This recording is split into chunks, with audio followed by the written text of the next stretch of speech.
Chapter 56. After Nuair left, Luoya gained a national treasure-level dagger, but his life remained the same. Except for when Anna brought Ai Lizzie for a stroll. After listening to Alvin and Nuair's warnings and Kadia's advice, Luoya had no intention of running around. He lived a peaceful life in the Labyrinth Pavilion every day. In order to protect him, the Akot family specially transferred a team of experts from their territory. They wore silver armor, and were said to be by Marquis Akot's side. They were a level higher than his personal guards. With their protection, Luoya's life became safer and more comfortable. The Labyrinth Pavilion had a long history. Whether it was the interior decoration or the collection of art, they were all antique. Moreover, the collection of books was very rich under the accumulation of the heads of the family. The front and back courtyards were also quite spacious. It could be said that it was a rare quiet place in the holy capital.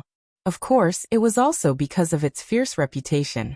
Every morning, he would go out to the courtyard for 2 rounds of exercise, stretch his back and walk the dog. After that, he would return to the mansion to have breakfast with Kadia and Ai Lizzie to increase his favorability.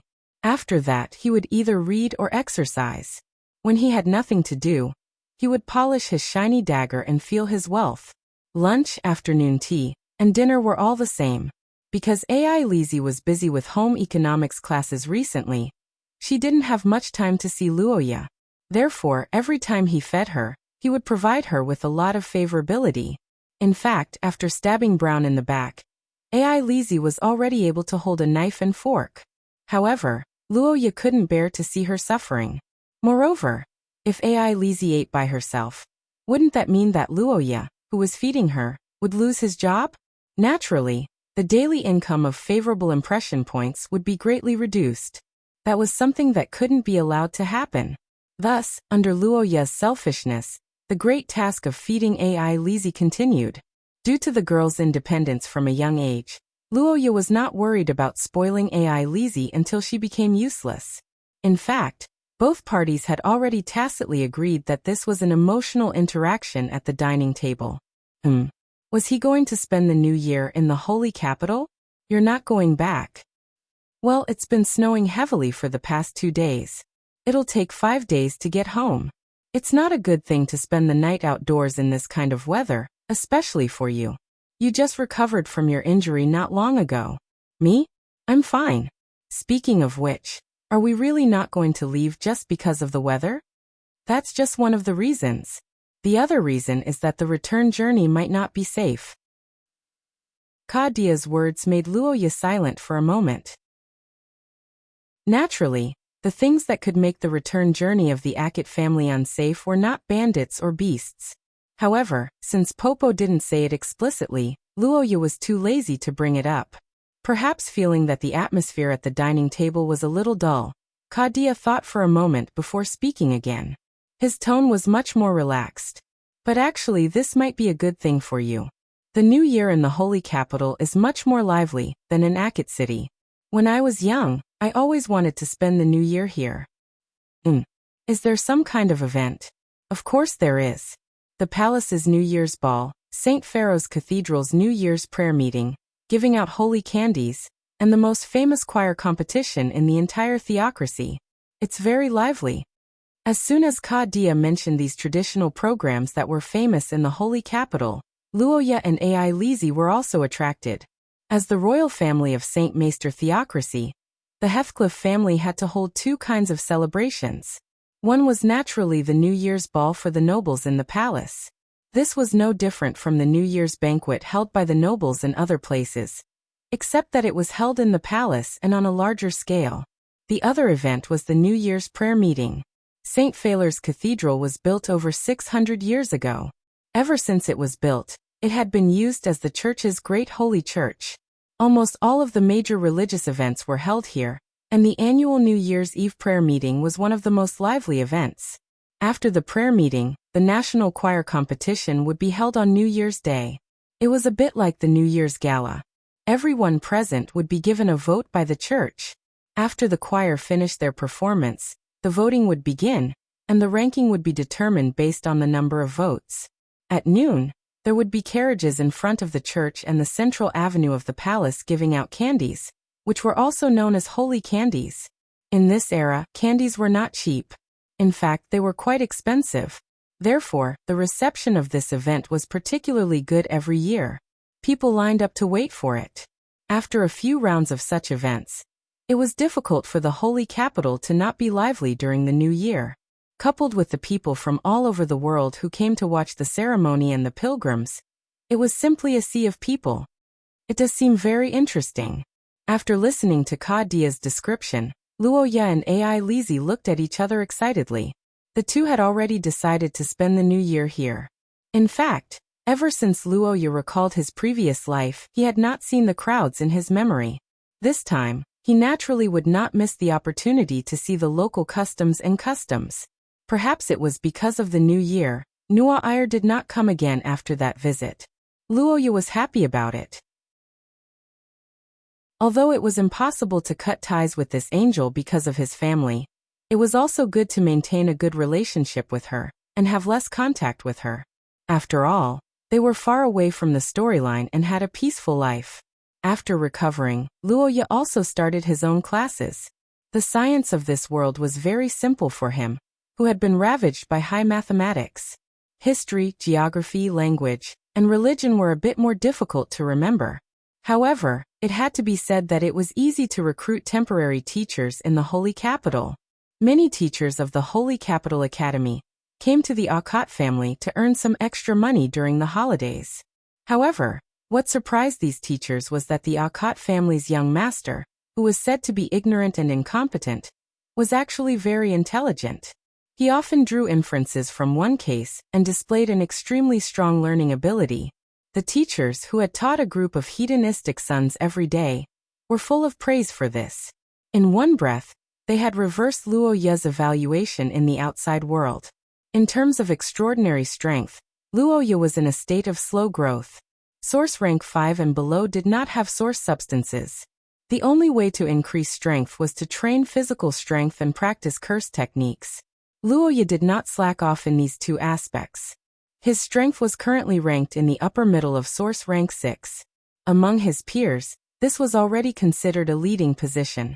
Although compared to Nua Ayer, it would make people doubt their life, but that abnormal person was not a person. She was an angel, so she could not be compared to normal. The days passed as Luoya enriched himself. Until the end of the year, Ka Dia informed Luoya of a piece of news. The great sage wants to see you. Chapter 57. On New Year's Eve, Luoya and Akkad sat in a carriage alone, heading towards the magnificent St. Pharaoh's Cathedral. The carriage was very comfortable and spacious, but it didn't belong to the Akkad family. It was a royal carriage with the emblem of the shield of radiant wings. Today, as a member of the royal family, the Heathcliff family was very busy. They were fighting on two fronts. John of the Holy See had to host the annual prayer meeting of the Holy See, while Prince Cain had to play his role as a member of the royal family and host a banquet in the palace. Because of this, Luoya was alone.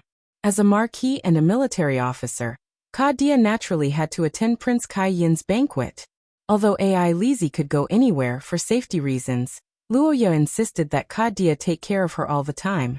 After the previous incident, the marquis also agreed.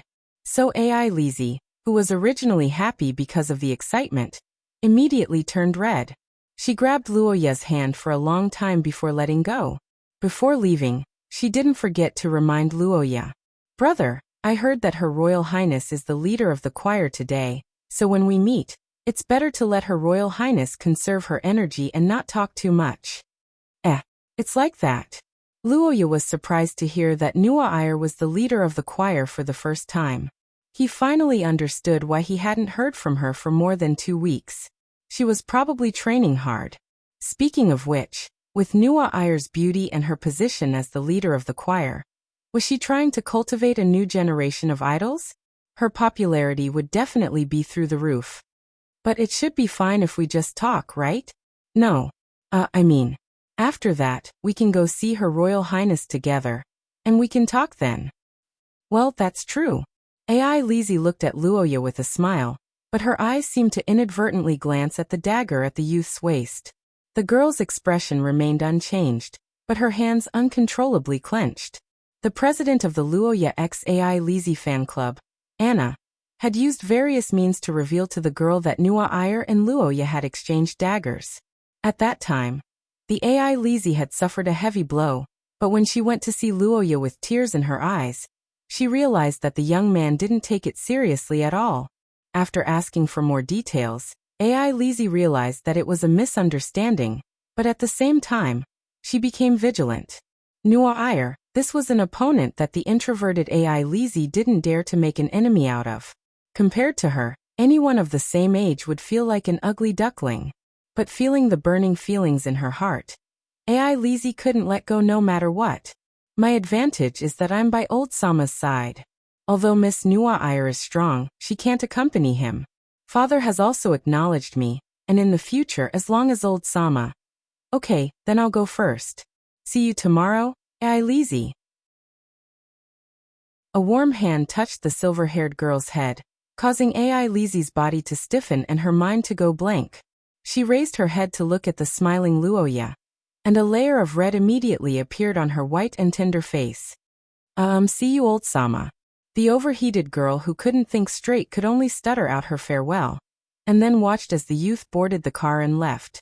Since then, Luoya's lonely car ride had lasted for nearly an hour. It had to be said that Heathcliff was very considerate. In order to ensure Luoya's safety, he sent a small team of knights to accompany him. But because of this, the speed of the team was greatly reduced. Coupled with the traffic congestion caused by the New Year's crowd, it took an hour for the team to reach the central road. At the end of the central road was the towering St. Pharaoh's Cathedral. There are so many people here. Where did they all come from? Luoya leaned close to the window and looked out. At a glance, he saw the highest number of people in the last 10 years of his memory. A sea of brains? Rubbing shoulders isn't enough to describe this density, is it? It's almost stacked together. Are you Hindustanis? Luoya suddenly remembered a certain ethnic motorcycle show in his previous life. He could only say that he had underestimated the influence of the Church of the Primordial Goddess. After discovering the church's carriage, Luoya went from being an observer to being observed. Look. That family emblem, it's the royal carriage. Who's inside? Her Royal Highness? When the crowd outside Heathcliff's carriage became noisy, Luoya hurriedly pulled up the small curtains. The team sped up after entering the empty central road. Perhaps the coachman and the knights were not used to the attention of so many people. Unfortunately, the cathedral was off limits, so Luoya and the others could only stop by the side door. The youth tidied up his appearance in the carriage, put on the badge of honor on his chest, and tried to control his breathing to prepare for the baptism of attention. However, the moment the door opened, Luoya, who thought he was ready, couldn't help but freeze. There were so many people. There must be thousands of them. Facing thousands of eyes outside the carriage, Luoya felt a lot of pressure. After thinking for a while, he cast a spell to balance his breathing and forcibly suppressed the needle-like feeling.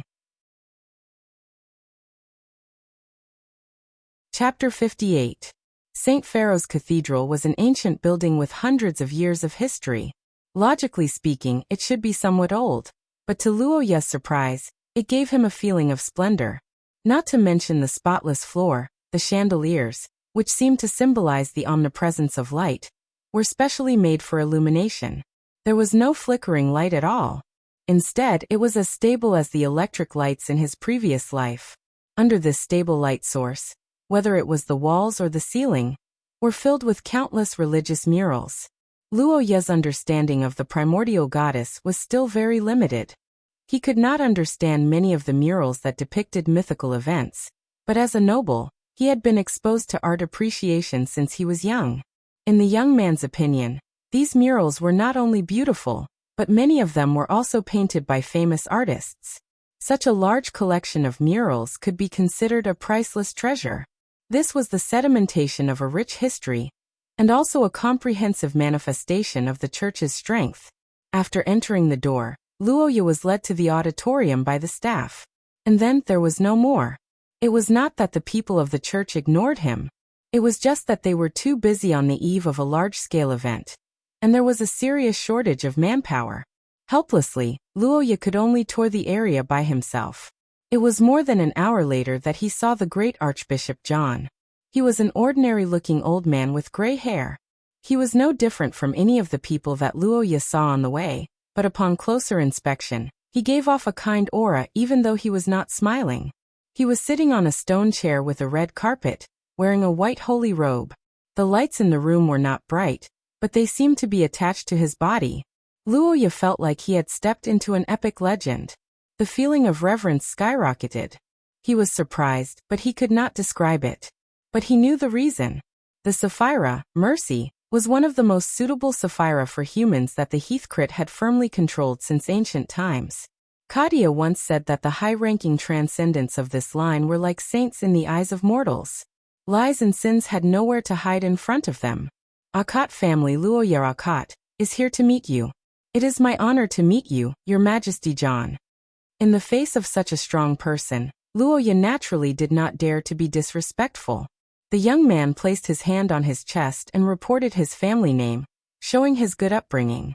John looked at the cute child's serious face and could not help but laugh. John's voice was heavy, and when he said Nua Ayer's name directly, Luoya was stunned. Luoya, he felt like meeting a classmate's parent. The young man cautiously approached John and found that John was really like the old grandpa next door. Eat fruit? Yes, I've already had my dinner. Well, if you want to eat it, they have it over there. It's fresh today. Just take it. Luoya was speechless. What he did not know was that in John's eyes he was a child.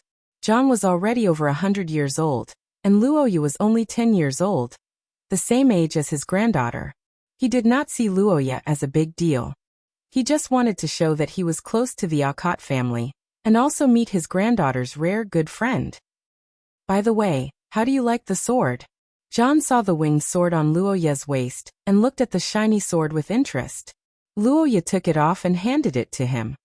It's very smooth. I heard from Miss Nua Ayer that it's because it absorbed my blood and adapted. Not bad. The winged sword is one of the most magical among the many holy objects. It has the ability to hatch. Your sword is full of holy energy, and it should be completed in a few days. Wait, The old man who was stroking the feather-like pattern on the sword paused for a moment. He lowered his head and blinked. At this moment he could feel the vitality of the two parties contracted with the sword. It was the vitality of Nua Ayer and Luoya. It was also a necessary element for the ability to hatch. But unlike other short swords, this vitality was much stronger. High compatibility? I didn't expect it to be. Old man John muttered to himself. He looked at the sword again and suddenly looked up at Luoya. Child, this sword of yours should be able to give birth to 2 abilities.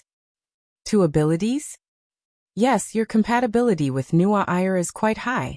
Sir Sanctum began to explain happily. According to him, the blood-dripping ceremony of this short sword was actually the royal family using their own bloodline to bring the other party to fly. This way, the winged sword would hatch a skill. But occasionally, the bloodline power of the sealed person would be very compatible with the royal family, and there would be a phenomenon. 2 people flying together. In this case, the powerful complementary power would allow the winged sword to give birth to a second skill. This kind of thing was very rare, and it had only happened once in history. A good friend with such a compatible power. Shia bless you. Maybe you two are destined to stand together. Favorability plus 200. John, who found a little surprise, was very happy. He felt that this was Shia's guidance. Suddenly, he looked at Luoya with a lot of affection. Luoya, who was hit by this news, was stunned. Compatible with her? No, I'm not a masochist. Damn, I can't let her know about this. Chapter 59. That night Luoya had a hard time. The New Year prayer meeting was a holy day for Shia's believers. The event started before dawn, and the chanting of the holy words and prayers lasted for about 2 hours. There were 3 consecutive sessions, and it would only end when the sun rose. As a guest of the Holy See, Luoya naturally received special treatment. He was arranged to sit in the VIP area, where he could pray together with the other guests from various countries. However, the VIP area did not have any snacks or sofas. In fact, the so-called VIP area was only the area closest to old Master John, who was chanting the holy words. Yes, it was the area closest to the Holy See in the San Carlos Square. Each brick could fit a person, so it was much more spacious than the crowd. What Luoya had to do was to stand with these devout believers and pray on these bricks until dawn. What kind of torture was this? Luoya, who was not very devout in his beliefs, had a pained expression on his face. He was not interested in this event, but he was a guest of the Holy See, so he could not leave midway. Wouldn't that be a slap to old Master John's face? And so a difficult night began. Luoya stood from midnight until dawn, and he only rested twice in between. He finally escaped after the third session of the prayer meeting. Of course, there were not many people like him. Most of the believers were still very excited. After the prayer meeting, the first round of sprinkling the holy candies would begin. This was a very interesting event. People generally believed that the first round of sprinkling the holy candies would contain the most blessings. It was somewhat similar to how the first incense in Zhongheng's previous life was the most effective. Therefore, the crowd on both sides of the road increased instead of decreasing. However, this good luck was not worth mentioning to Luoya. After all, he had just received the Holy See's blessing last night. As for the holy candies, if he wanted them, he could just ask Nua Iyer, and she would at least give him a can. Of course, Miss Angel's candy couldn't be taken for free. It was her specialty to stir up trouble. Thinking of this, Luoya shuddered. She didn't want to eat the candy. Under the escort of the knights, Luoya looked out of the window at the happy pedestrians all the way back home. After getting off the carriage, he didn't forget to give the head knight 10 gold coins. It's the new year. We can't work for nothing. Thank you for your protection. Haha, Lady Luoya, thank you for your generosity. May Shia bless you. The knights who got some extra money smiled and waved goodbye to Luoya. The young man walked into the labyrinth under the escort of his servants, only to find that no one had come back. Ka Dia, Ai Lizzie, and Anna were all absent. Where are they? Master sent news that this year, Prince Kai-in has organized a New Year's winter hunt for everyone. Master, Miss Ai Lizzie, and the others will also participate. They will probably return the night after tomorrow. The day after tomorrow? Does this mean that Master wants to celebrate the new year by himself? Are you kidding me? TSK, if I had known, I wouldn't have come back. It's too lonely. Luoya looked at the empty house and the unfamiliar servants in the holy capital. He had a strange feeling that he was a guest in someone else's house.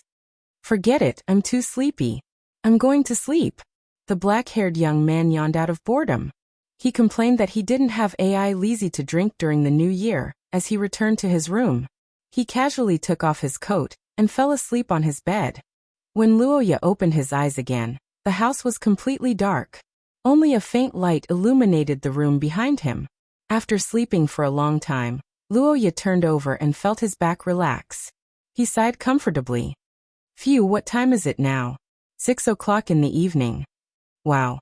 Luoya was startled by the sudden answer. He got up and saw the golden-haired girl sitting on the chair. At this time, the Nua Iyer was laughing hysterically because of Luoya's panicked look. Ha ha ha, your expression just now was so funny. I didn't wait in vain. You bastard. The black-haired young man gritted his teeth and looked at the happy Nua Iyer. He almost drew his sword. Seeing this, the girl finally stopped laughing. I say, you didn't ask for permission to enter my room, okay? Chapter 60. Her two delicate fingers were holding a light red candy.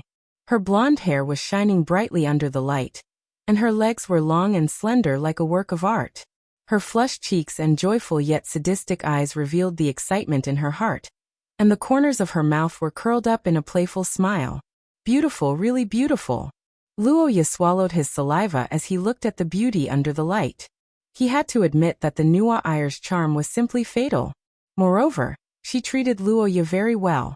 After all, in the original novel, the male lead was an imperial prince. The Nua Iyer allowed him to lick her shoes, not even her feet. However, she allowed Luoya to lick her fingers. The difference in treatment was as different as heaven and earth. Was he tempted? Looking at the candy between her fingers and the beauty tempting him like a snake in the Garden of Eden, Luoya would be lying if he said that he wasn't tempted. But a bootlicker's momentary pleasure, the villain's cremation. Luoya didn't forget who he was. The path of removing the villain's flag was always different from his past self. Being a bootlicker of the Nuwa Ire was a big taboo. He had the life to lick, but not the life to enjoy. Put it away, I'm not eating. Luoya turned his head and said coldly. The Nuwa Ire blinked and frowned in confusion. Why? You're obviously tempted, aren't you? Ha! Who's tempted? Don't talk nonsense. Besides, are your hands clean? I don't eat things peeled by others. Of course, I wash my hands. You really don't want to eat? I'm not eating. Luoya's answer made Miss Angel quite dissatisfied. She couldn't help but complain. I really don't understand. Why are you so against me? You don't even want to eat the candy I peeled for you. Is the point the candy? You just want to see me lick the candy on your hand, right? The young man's accusation made the girl's face turn slightly awkward. She looked away and said, Candy is also very important. It's the blessing of the new year. Then give it to me directly. Mr. Luoya, your hands don't seem to be clean? Why do I remember that you seem to be very hygienic? Nuwa Ire stared at Luoya's outstretched hand with a mocking expression. The boy who was slapped in the face by his own words could only withdraw his hand resentfully. Then wrap it in candy wrappers. The candy wrapper was just thrown away. Then just throw it into my mouth. What's wrong? You're already at source level 5 and you can't even throw things properly? Open your mouth then. Nuwa Ire was speechless in dissatisfaction. She threw the candy into Luoya's open mouth. The young man looked at the deflated girl and smiled with the candy in his mouth. Ha, you want to fight with me? Luoya, who had won the battle, was very pleased. Then, in the midst of this complacency, Nuwa Ire's dissatisfied expression suddenly changed into a smile. She stroked her face and said some heart-wrenching words. Hee, is this the fun of feeding a pet? Cough. What? You look so cute when you open your mouth like a puppy with a ball in its mouth. You bastard. You're playing me.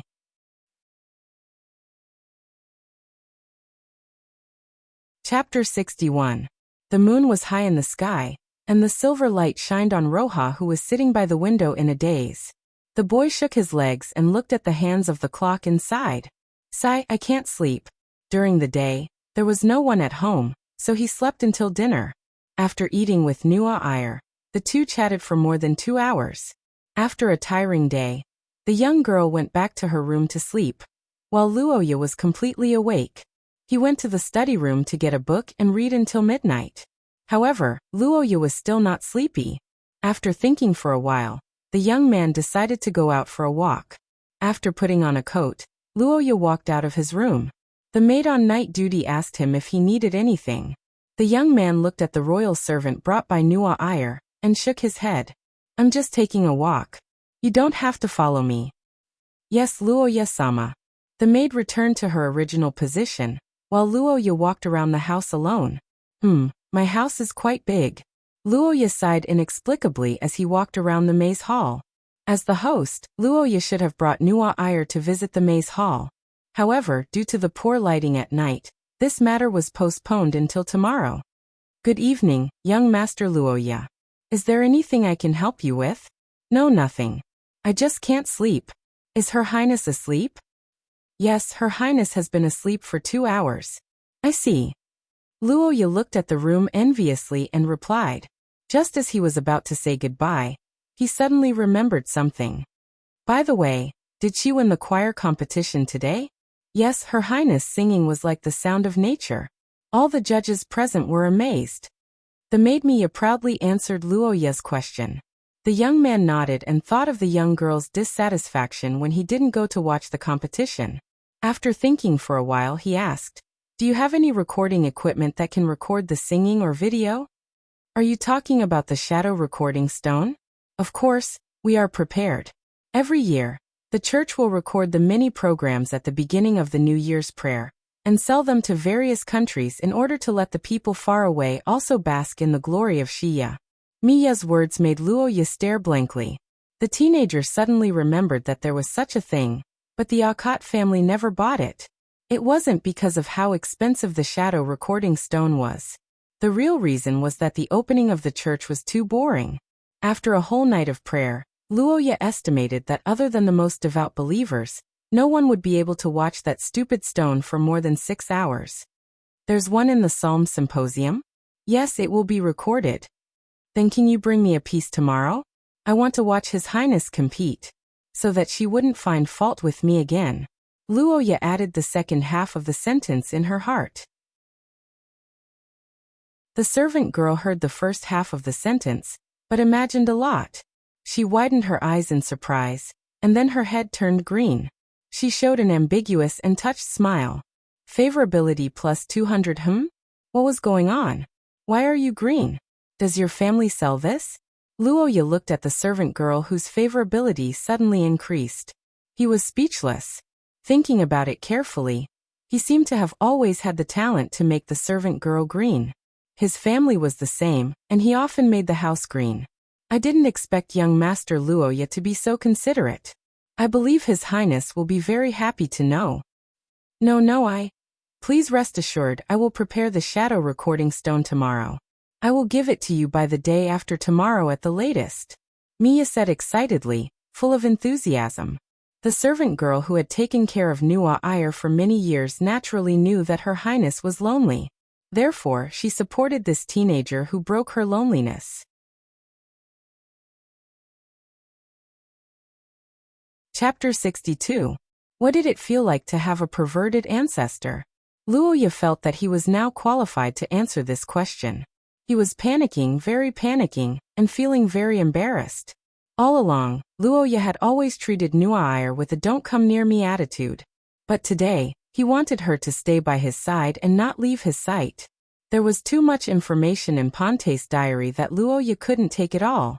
Based on the little information that he saw, Luoya could see a lot of attributes. Teacher and student, airport enthusiast, and maybe even a lolicon. TSK, this guy didn't get killed by Wei Dualia. I should really thank Prince Vader for his rebellion. Otherwise, what did you say? Nothing. How does the tea taste? Not bad. This teacup is also very good. The ancestors' taste is excellent. Luoya looked at Nuwa Iyer, who was focused on something else, and heaved a sigh of relief. The royal family rarely came to the labyrinth. If he could hold on for the day and send Nuwa Iyer away tomorrow night, everything would be fine. The reputation of the clan would depend on today and tomorrow. The young man encouraged himself and set a goal of stalling for time. Nuwa Iyer finished studying a tea set and looked at the door of the tea house with interest. What's that hole on the door? Isn't that a door mirror? So why is there a door mirror here? Isn't that something for external use? Usually, it's only at the entrance. I've observed it before and found that almost every room has it on the door. Is there any special meaning? No, there's no special meaning. Just as you said, it's only at the entrance. But Luoya revealed a rare smile in front of the young girl and pointed to the door of the tea house. Every door in the labyrinth pavilion is an entrance. What? Nuwa Iyer opened her big blue eyes and blinked cutely. Seeing this, Luoya explained to her in detail. The labyrinth pavilion. This building was chosen by Ponte Akot and Wei Dualia as their hiding place not only because of its familiarity, but also because of its structure and its compatibility with the labyrinth's secret treasure. The labyrinth back then was actually divided into 2 layers. The outer layer extended to several streets outside, and the thick fog divided the streets into dozens of blocks. Every time you crossed the boundary in the fog, you would immediately enter other areas. Apart from a certain period of time, you would almost never reach your destination. That's why it was called the Great Labyrinth. The inner layer is the interior of this building. Every door here can function as an entrance. I heard that back in the day, they were all heavy and ugly metal doors with inscriptions. Now they have been replaced with ordinary metal wooden doors. But even so, the unique feature of the door mirror still remains. Luoya smilingly explained the structure of the labyrinth to the Nuwa Iyer, which really broadened the girl's knowledge. Is that labyrinth still usable? It's no longer possible to make a large one, but it's still possible to make a small one. Luoya pondered and recalled the ancestral heirloom that Kadia once brought him to familiarize himself with. It was a piece of rainbow-colored fragment, which was much more reliable than the diary left behind by the ancestral heirloom. On the other side of the tea table, Nuair looked at the young man who was thinking about the treasure and happily picked up the teacup. Favorability plus 200. Although she didn't know the reason, Luoya's attitude towards her today was much better than usual. At least, he didn't try to avoid her like she was the plague, which made her feel quite good. Nuair wasn't a masochist. If she treated her with a cold attitude, it would also make her feel unhappy. It was better to say that as a member of the royal family, she had a strong self-esteem and would automatically alienate this kind of person. In the end, a cold attitude could only attract the interest of important people. This kind of thing only happened in novels. In reality, the more likely result of playing this kind of game, the more likely it would result in the distance between them, or even be hated.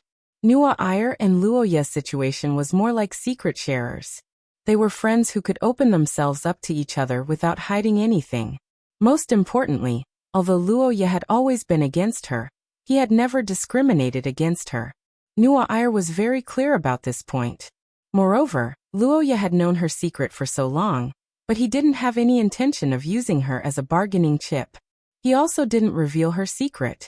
His character was quite good, but it would be better if he was closer to her.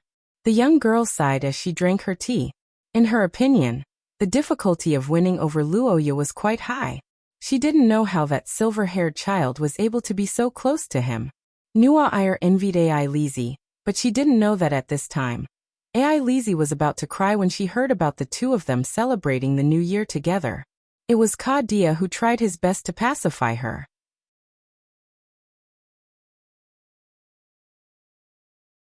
Chapter 63. Luoya felt that Nuair was a good person. To eat and sleep well, Luoya believed that this was the most basic human happiness. For people who could give or greatly increase his happiness, Luoya believed that they were all good people. Although they were occasionally a little mischievous, how could they not make mistakes? Luoya felt that these were all understandable, especially in front of delicious food. Chewing on the glitterfish sashimi and feeling the chewiness, Luoya felt that the chefs of this world had a very deep understanding of food.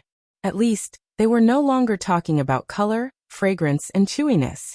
This was a big improvement. The taste of gourmet in the Celestial Empire was generally very good. After tasting all the spicy, fresh, and fragrant dishes in the Yangtze River, they would often look down on the mountains. Although Luoya's family was not particularly rich in his previous life, he had traveled with his parents to many places. He had also eaten hot pot in the mountain city and tasted fat sheep in the grassland. The pursuit of food was deeply engraved in his soul. However, although Luoya was a foodie and was very happy to visit the imperial chef, Nuair seemed a little reserved. Or it could be said that she seemed to have something on her mind. As for how to tell, it was naturally because of her appetite. Although the imperial cuisine was exquisite and delicious, the portion was not much. A child like Luoya would not feel full even if he ate the entire set. Although Nuair was a girl and should eat less, it was impossible for there to be so much left. Luoya looked at the dessert on the girl's plate and blinked in confusion. What's going on? Don't girls eat desserts in their other stomach? It was fine if she couldn't eat the previous one, but she couldn't eat this one? Lose weight. No way, there was no fatty among the angels, right? Bad appetite. That's not very likely. How could a bloodline be so delicate? The teenager thought about it and couldn't figure out what was wrong with Nuair. He carefully observed the girl's expression and found that the angel seemed a little absent-minded. Nuair, what are you thinking about? Nothing. No, you obviously have something on your mind. I didn't eat much. Luoya was speechless as he glanced at his clean plate. As a noble, he was too embarrassed to ask for more food after he finished eating. Every time he ate a small portion of the food, he would feel tormented when he saw Noelle's leftover food. TSK royal family, what a waste. In her heart, she criticized the other party's extravagant lifestyle. Even though her mouth was Luoya, she still had to do her best. After all, she had eaten so much of his food for free. She should at least have a good attitude, right? After all, one's mouth is soft when one receives gifts. However, to Luo Ye's surprise, Nuo Air didn't show her true nature as a masochist. Instead, she stuttered and didn't know how to answer. The blonde girl frowned in confusion. She couldn't find words to describe her current feelings. Or rather, it was her first time experiencing such feelings. It was a twisted feeling that came from her bloodline. It was as if someone was staring at her from somewhere. She couldn't calm down and even felt uneasy. Even Nuo Air didn't know what she was afraid of.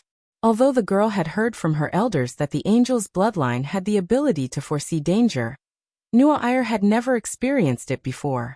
She didn't know if it was the same feeling she was feeling now.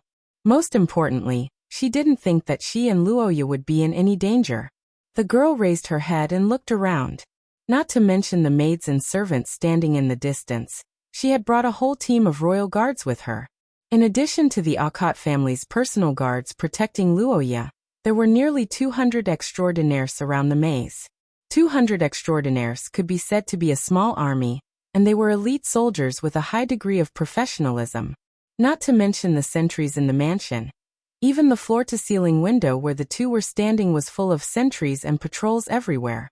In recent days, Nuo Air had seen many rulers of small countries who came to Saint Lorraine to worship. Even some kings couldn't reach such a powerful guard force.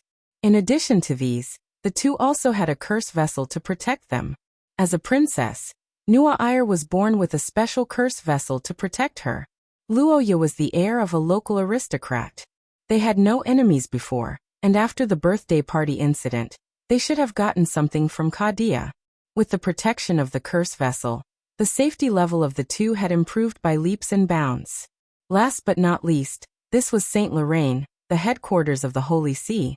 It was also the core area controlled by the Heathcliff clan. Once something happened to Nuo Air and Luoya, the Holy See's rescue team could arrive within 5 minutes. Nuo Air didn't believe that there was anyone in this world who was willing to go head-to-head with the Holy See in the Holy See. Am I overthinking? The golden-haired girl muttered to herself as she placed her hand on her chest.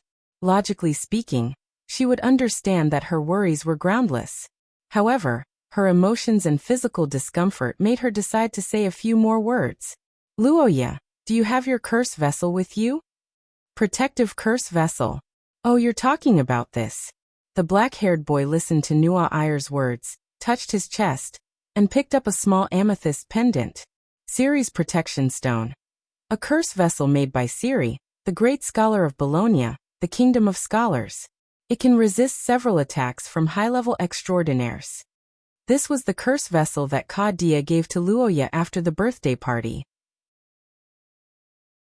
Although it seemed useless to only block several attacks from high-level extraordinaires, it was almost impossible for high-level extraordinaires to assassinate him.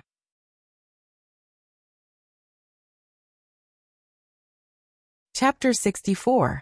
In the dark castle, in a room with no entrance, a blond man with a cold face looked up at the floating portrait and frowned. After nearly a month, the oil painting of the prophecy was completely different from the last time Brian saw it. If the previous oil painting was a casual work of a poor artist, then this time it was a masterpiece by a famous artist. The overall quality of the oil painting had risen by more than one level. The young boy and girl in the painting were now lifelike, and the surrounding environment and buildings had become clearer. Normally, this was a good thing. The clearer the painting was, the closer it was to the fulfillment of the prophecy, and the harder it was to change it. The oil painting in front of him was almost complete, which meant that the young boy from the Ackett family and the girl from Heathcliff were about to suffer. However, Brian had a different opinion about this. After all, he had suffered a loss in the prophecy before. This painting is not their death scene. From this point of view, the ending is not certain, Brian said coldly. It was obvious that he was not optimistic about the prophecy. On the other side of the long table, the collector chuckled. That's right. But with the portrait completed to this extent, I'm afraid they won't be able to escape their misfortune. Who's behind this? The Mithril Hermit Order. Of course, there might be someone else behind this. They wanted to work with us, but I rejected them. You rejected them? I don't think so. This time, it's not only the Alcott family, but also the people from the Alcott family. Heirloom families represent variables. If it's just one, it's fine, but if there are two at the same time, the possibility of variables is too high. But in order to express our stance, I still sent a precious assistant to fill in the gaps in their plan and increase their chances of success. What about this painting? I showed it to them, but they don't think it's a sign of failure. Some of them don't believe in our prophecy, and some of them think it's an opportunity. Now there should be people from the Alcott family hiding in the streets of the holy capital. The collector's tone was cheerful, and there was a hint of mockery in it. Brian listened to the internal conflicts and cooperation between the cults, but his expression did not change. He just stared at the painting as if something was constantly attracting his attention. The blond man's unusual reaction naturally attracted the figure's attention. The laughter stopped and collector's tone was filled with curiosity. You've been staring at this painting since the beginning. What's going on? I haven't seen many things that can interest you. Is it this young man? No, although he's part of the reason, I still feel an inexplicable sense of familiarity with this place. Brian stared at the scant scenery in the oil painting, unable to relax his brows. It should be an old district. Judging from the type of houses, it didn't seem to belong to the noble district. The decorations were more retro. If it was in other cities, it might be easier to find such a place, but in Saint Lorraine, it was everywhere. This city had maintained peace throughout its long history. There were simply too many ancient buildings from hundreds of years ago. Retro was not a characteristic, but a common phenomenon. Thinking of this, Brian's doubts were slightly dispelled. As long as he passed by the old streets of the holy capital a few more times, it would not be strange for him to have a sense of déjà vu. Shaking his head, Brian decided to withdraw his attention. He stared at the teacup in front of him for a while, then raised his head and asked, "What about the Shia church? It's impossible to do whatever we want in Saint Lorraine. We can't avoid that person." Brian did not call him by his name, but collector understood what he meant. The Holy See was the protector of the land of the holy city of Lorraine. The entire Shia cult was rampant, perhaps infuriated by both gods and men, but only in the theocracy in the holy city. All cult forces could leave if they could, and if they couldn't, they would do their best to suppress themselves. If they were dragons, they would coil up. If they were tigers, they would lie down. In short, they would spare no effort to eliminate their presence. Even if everyone knew that he could see them, no one could escape his eyes, so everyone could only hope to stay low, so low that he was too lazy to care about them. I don't know what the Mithril Priory is thinking, but I think they want to exchange some benefits with that person. The Mithril Priory has been established for a long time. Although they have been keeping a low profile, they have an obvious advantage in terms of intelligence. The things they can offer should be very valuable, so I decided to help them this time. The man in the dark calmly explained the plan this time, and told Brian the goal of the appraisal meeting.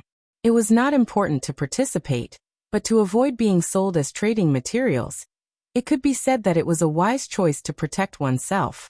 The Mithril Priory has been away from the theocracy for too long. Let's not talk about places like Rose for now. Saint Mestre is not a low-difficulty area. Shia's brilliance does exist here, but our friend doesn't seem to understand this. Brian nodded when he heard this. He somewhat understood why Collector had been taking pleasure in other people's misfortune all this time. In the theocracy of Saint Mestre, this country controlled by the Church of the Primordial Goddess, the cult had always been the lowest level in all the countries. It was rare for there to be any big news in 10 years. In the eyes of the Church of the Primordial Goddess, the cult was weak and easy to bully, but in fact it was the opposite.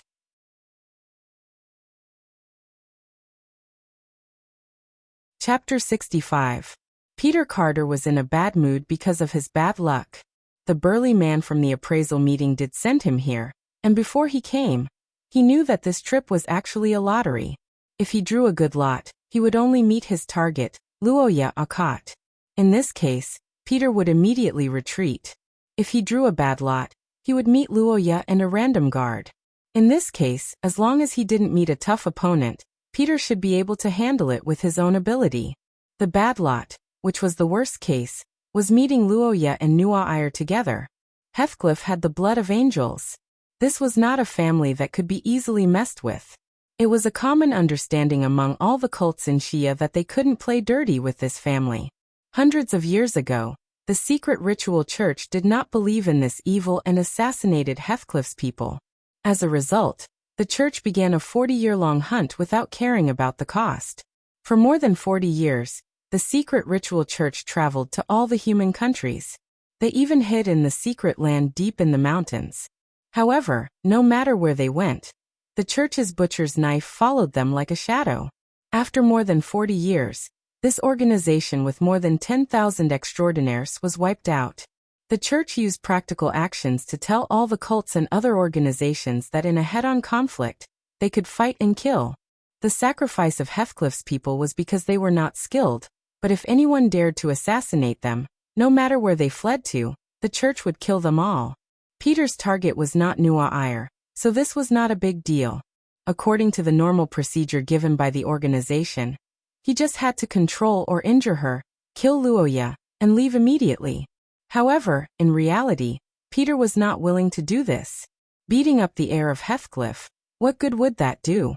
Maybe he would be marked by some special means. So what if he could run away for a while? When Nuaire ascended to the throne, would he be able to run away for a lifetime? Peter was not a fool. In fact, he had a good plan. He could carry out the mission given by the higher-ups, but only if the benefits and risks were reasonable. Thinking of this, the man looked at the shocked children who had yet to recover from the sudden change, and came up with an idea. He decided to start a familiar survival race. Good evening, little friends.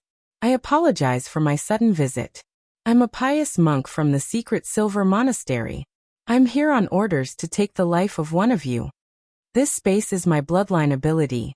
It is my art studio that is independent of the world. You can try it. I believe that the amulet curse vessel in your hands should have failed. I can tell you the way to remove this space. That is, the dead will appear. I don't care who this person is, but one of you two must die, so I have a suggestion. How about the two of you fight it out? Peter Carter's face was full of smiles. He was like an agent encouraging players to participate in the competition, but also like a demon luring people into the abyss. He slowly told an exquisite lie. I promise you that I will only kill the one who lost. I won't touch the other one. The gentlemanly man explained the rules of this competition to the two children in detail, claiming that he had no choice but to not act, that this operation was the will of the Hermit Order's upper echelons, but because of his small act of leniency, one of them would be able to survive. Peter was very conflicted about this quota. For the sake of fairness, he felt that the two of them should decide who lived and who died. That was this competition. After saying these words, the man smiled mysteriously, as if he had done a good deed. At the same time, the distorted portraits in the dark art studio also smiled. The ear-piercing laughter that sounded like demons and ghosts echoed in the room, making the two children pale. Yes, that's right. Peter looked at the two boys and girls who were stiff and couldn't help but laugh in his heart. Human nature was selfish. This was the truth. Although a good education could erase the excessive part to a certain extent, there were also means to expand this part. What Peter used was fear. When a person was afraid, they would lose their ability to judge and become more egoistic. In this arena-like environment that Peter had set up, he was the absolute powerhouse and the one who made the promises. He was just like the king here. No matter how smart the others were, they could only be at his mercy if they were not as strong as him. In this art studio, such a competition was not the first time. Here, the nobles and the servants fought for the hope of survival. Here, the daughters of the rich and the coachmen fought for survival. In the face of life and death, status was no longer a problem. Not to mention, the princess of the Heathcliff family had a higher status and stronger ability. She will kill Luoya for me, Peter thought at this moment. Opposite him, the two children listened to Peter's explanation and completely digested the information after communicating with him. Luoya held the protection curse vessel he got from Kadia and kept injecting magic element into it. However, the pendant that could generate a powerful shield to ensure the owner was not hurt did not respond. He endured the headache and looked up at Noir Ire. He found that Ms. Angel was also checking her protection curse vessel. What this guy said was actually true. Luoya's shock at this moment was indescribable. He didn't understand how this guy avoided so many guards and approached them. He also didn't understand the situation in this space. The boy didn't know that he was now facing the joint forces of two organizations that had reached the king-level assassination lineup. He didn't know why the two were targeted, but he knew one thing: only kill the loser. Pure bullshit. Looking at the red-hot lump on Peter's head, Luoya would never believe this guy's nonsense. Although the skill bloody calamity depended on the person's head, the color was divided into levels.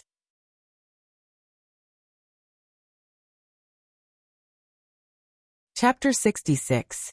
When Luoya saw the light wings on Noir Ire's back spread open to protect him, the feeling in his heart was indescribable. He had thought about the possible actions that Noel might take. Maybe it was a calm communication, maybe it was a precaution to keep a distance, or maybe it was a forced fight. But in all of his expectations, this was not the only thing he had thought of. Noir Ire actually left his back open to him. Although Luoya did not have any source of power, he still had the ability to attack. Or rather, he had a method that could definitely hurt Noir Ire. The winged dagger. This dagger was personally sharpened by Noir Ire.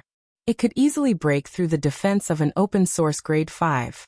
If Luoya was determined to stab Noir Ire in the back at such a close distance, Noir Ire might not be able to dodge it.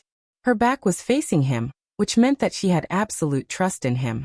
Luoya always knew that Noir Ire was good to him, but he never thought that she would go to this extent. Did she have absolute confidence that she could defeat him? No, although he did not know if Noir Ire had any trump cards, Luoya knew how she felt right now.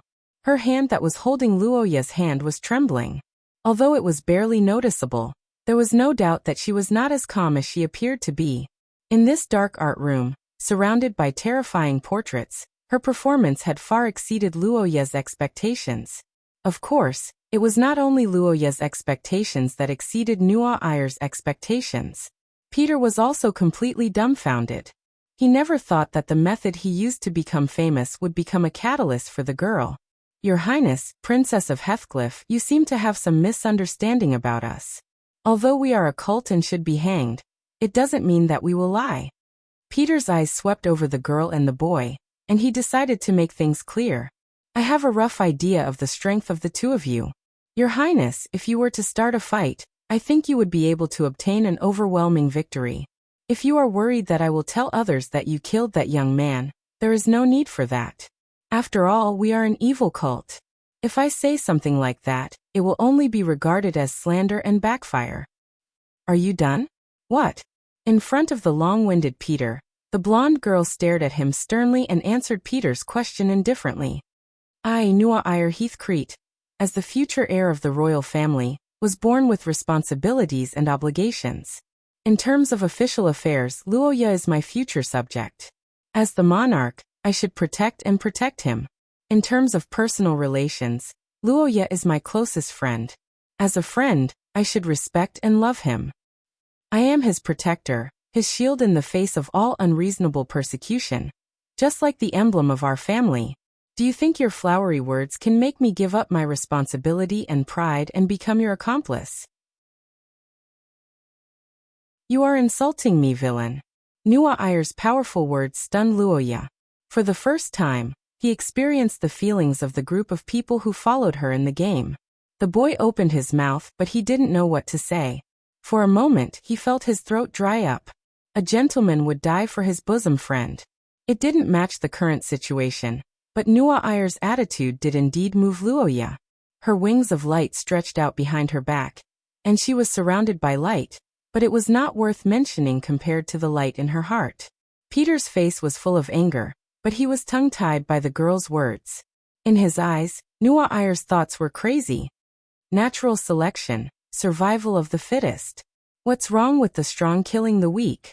It's because of your beast-like, uncivilized thinking that you are called cultists.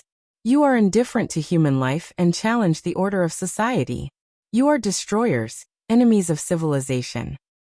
Well, that may be what you think, but what about him? Peter's eyes turned to stare at the black-haired boy, and he sneered. He almost drew his sword just now. The relationship between the two of you is just so. He is afraid, which means that he doesn't know me well enough. We can slowly communicate in the future. Nua Iyer turned back and glared at Luoya. The boy's face flashed with embarrassment, but the girl didn't blame him after that. Instead, she turned her head and said coldly, "Thank you for your reminder. We will become closer in the future, but you don't need to question our relationship." The blonde girl's words made the pale cultist widen his eyes, and his expression was extremely strange. What's the matter with that kid called Luoya? How did he win over the heir of Heathcliff? Why is he being protected like this? Peter's mood was now a little crazy. He panted, thinking that he should make the two kids more desperate.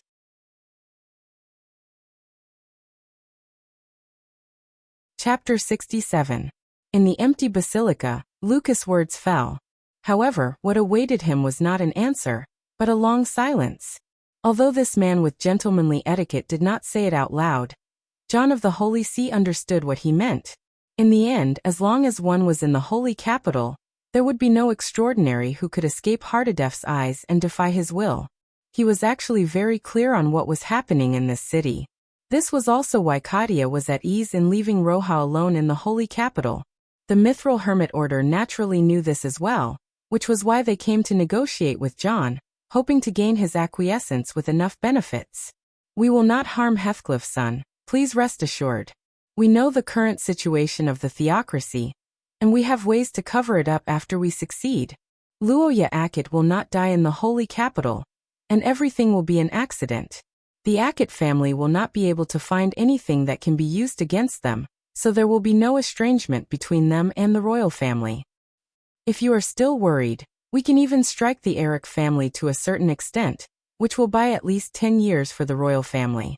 We are not targeting the Akit family under your protection, but the child of the prophecy. The current patriarch Kadia Akit is in his prime, and is fully capable of passing on the bloodline again. The Akit family will not be cut off, and the balance of power among the 5 noble families will not be affected." Vice President Lucas' humble voice echoed in the hall. There was no doubt that the Mithril Hermit Order had made sufficient preparations this time. The way they dealt with this matter was very appropriate, and the impact on the theocracy would be minimized. Even the church and the royal family would benefit from it. As the saying went, seeking benefits and avoiding harm was human instinct, and this was even more true for families. Lucas was quite confident in the Hermit Order's sincerity. John was indeed a holy see, but he was also the patriarch of the Heathcliff family. The continuation of a family definitely wasn't something that could be maintained by hot-bloodedness. Rationality, calmness, and making decisions that maximized the benefits. Sometimes, when the price was high enough, one could even consider severing family ties and friendships. A family head's mission wasn't to play house with everyone. Every family had only had one mission: to develop and strengthen the family's power. Strictly speaking, a family head who did anything that went against this mission wasn't qualified. It could be said that the Hermit of Mithril had put in a lot of effort in this aspect. Heathcliff's deal this time was equivalent to exchanging the heir of another family for the stability of his family for 10 years. It was a deal that even a fool could understand. Besides, the deal with the Hermit of Mithril came with enough guarantees, because if the Hermit of Mithril went back on their word, they would definitely be hunted down. The sincerity and reason were sufficient, but to Lucas' surprise, the old man named John didn't have much of a reaction. The white-haired old man leaned back in his chair and narrowed his eyes. He looked like an ordinary old man who was about to doze off under the afternoon sun. He recalled the appearance of Luoya, whom he met not long ago. Luoya was a somewhat strange young man. Although he was still young, his eyes showed that he had experienced a lot of things. However, he was also a pure young man. When he saw John's attitude, he didn't show any flattery or arrogance.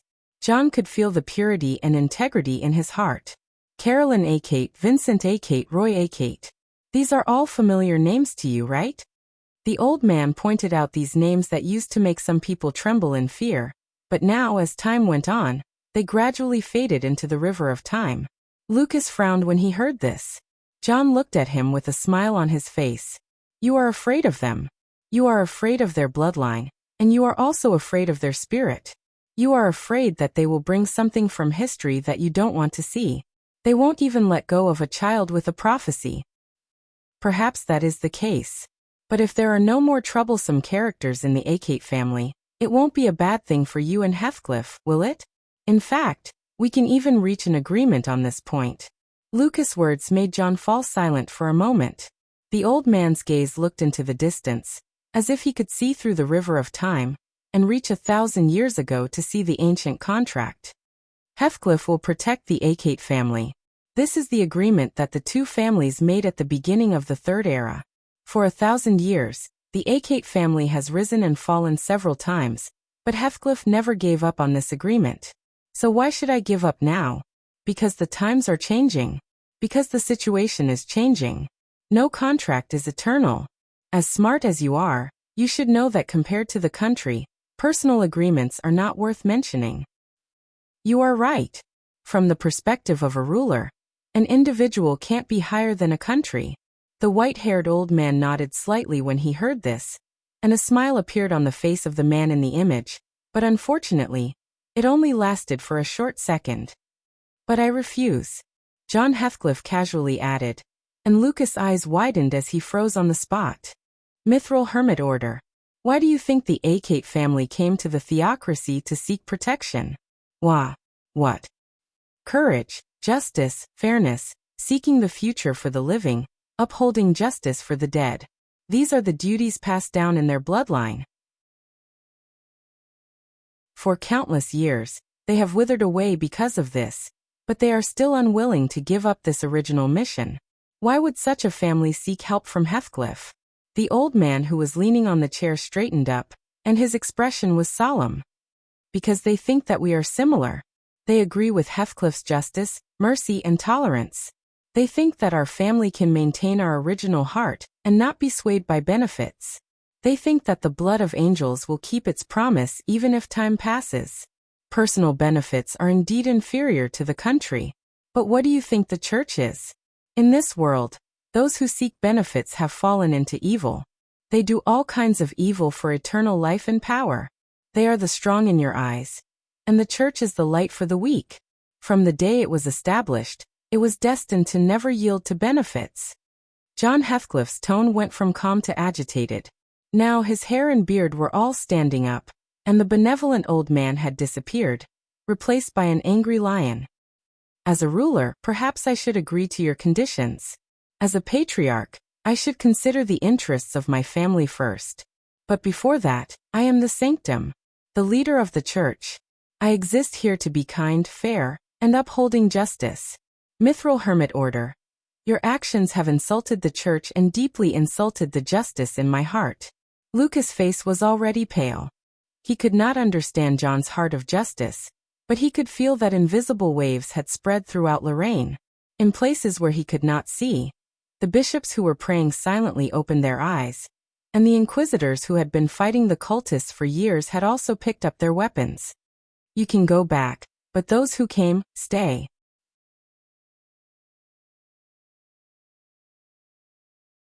Chapter 68. Labyrinth Hall. More than 180 years ago, this small mansion had become the center of the theocracy's destiny. Tens of thousands of warriors fought for it, using their swords to vote for the country's future. That was a period of time filled with blood and humanity, betrayal and perseverance, slaughter and redemption, conflicting concepts and wills entangled with each other. Princes and princesses faced off against each other, killing each other for the beliefs in their hearts. Luoya had a splitting headache the moment the labyrinth's secret treasure was activated. Even the lacerated wound from an accident in his previous life did not make him feel such intense pain. It was as if his brain was boiling and his blood was burning his nerves. He could feel the pain gathering in his eyes along his scalp, as if molten iron was dripping down his eyes. He wanted to scream, but he couldn't make a sound. Everything around him seemed to be twisting.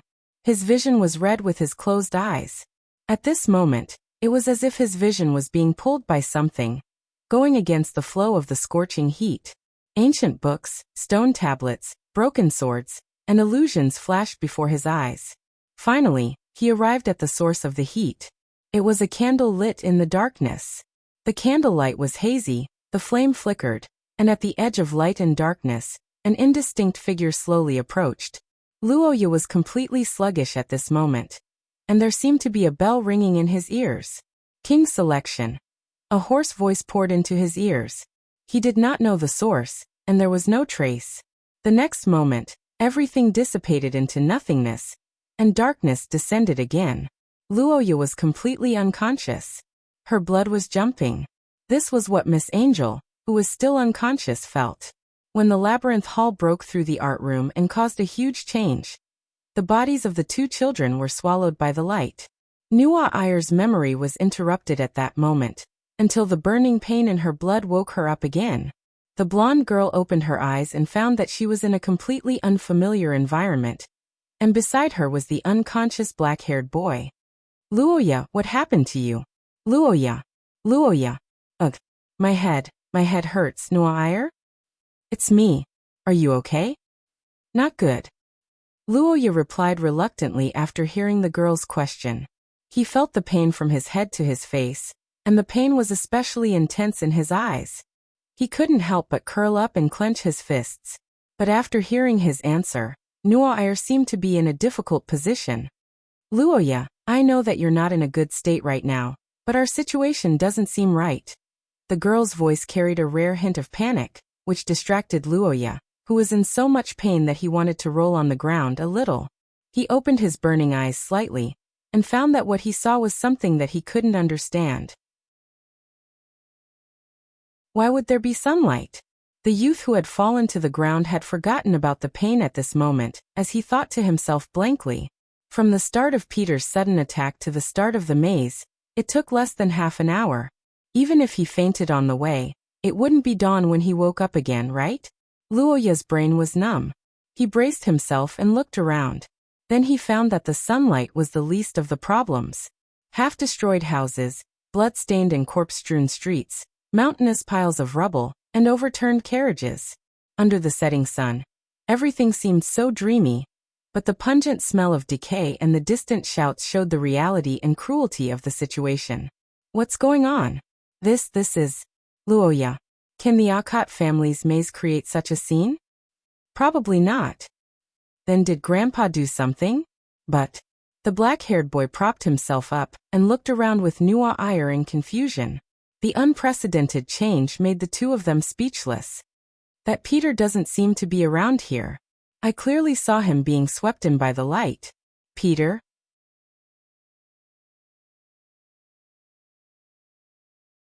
Chapter 69. System shut down? Where's Grandpa Lu? You still want to go on strike? The system will continue to operate during the mortgage period. If the host has not paid off the debt within 5 years, the system will automatically cease operations. 5 years to save up 500,000 gold coins. Luoya frowned deeply as he muttered to himself. His eyes scanned the surroundings. Dilapidated walls, corpses strewn all over the place, and the distant place where he couldn't see was filled with a hubbub of voices. It was obvious that there was a large-scale multi-person activity going on. Luoya guessed that it was a war. That's right. The scene in front of him was completely a district in the flames of war. Weapons and corpses aside, intestines were all over the ground. If Luoya hadn't experienced the test of modern societies and censored bloody videos, he would have vomited long ago. The war was basically confirmed, but as for where the war was going to be, Luoya had an unimaginable guess in the depths of his heart. He didn't say it out loud because he sincerely hoped that it wasn't like that. Of course, he also noticed the situation of his teammates. At this time, Nuwa Ayer was observing the surroundings from a nearby ruin that had a lot of cover. She wanted to find a temporary base, but Luoya clearly caught her subtle movements and expressions. Nuwa Ayer, there seemed to be something wrong with her body. Although the girl tried her best to hide it, Luoya, the old king of fighters, still understood the principles of human body movement very well. Her series of movements after she recovered her ability to move were very sluggish. It's that beam of light from St. John. But shouldn't that be strengthening? Luoya recalled the situation when St. John stimulated Nuwa Ayer's bloodline, and couldn't help but clench his fists. Don't tell me it's time for the bloodline to advance? Obviously the power of the bloodline got stronger, but the state wasn't good. Roha heard about this situation before. That is when the bloodline gets upgraded. In this world, all extraordinary powers came with a price. Even the bloodline was no exception. Although the price of the angelic bloodline was much lower than those fancy bloodlines, it was still dangerous at the critical moment when one was upgrading from bronze to silver. Recalling the Nuwa Ayer's performance when facing Peter, Luoya clenched her fists unwillingly. It was fine if he didn't have the opportunity to become strong quickly in the past, but if he didn't take advantage of it now, would he still be a man? Is Nuwa Ayer's soft rice good?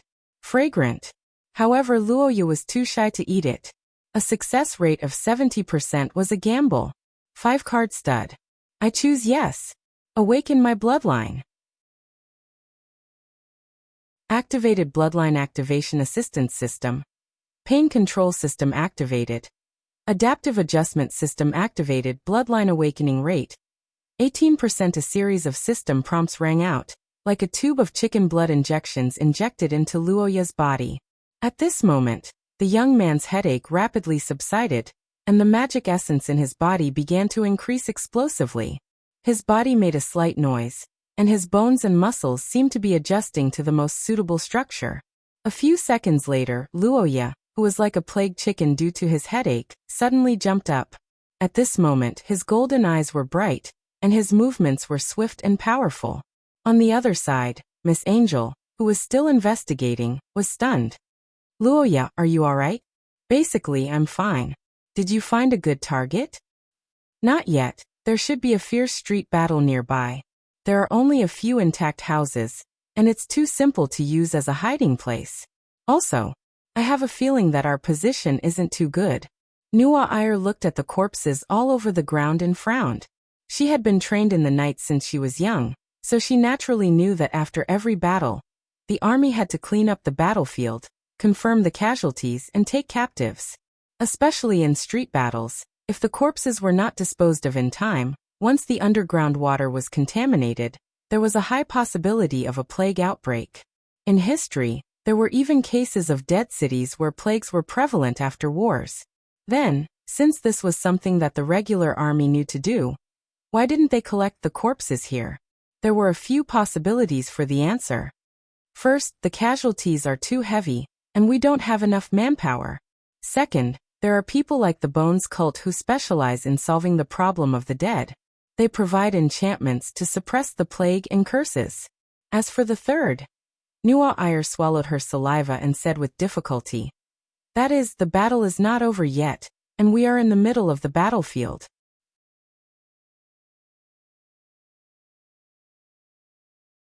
Chapter 70. Luoya's heart contracted fiercely at this moment. There was no attack, and there was no physical discomfort. It was purely a physiological reaction caused by the emotional feedback from the shock.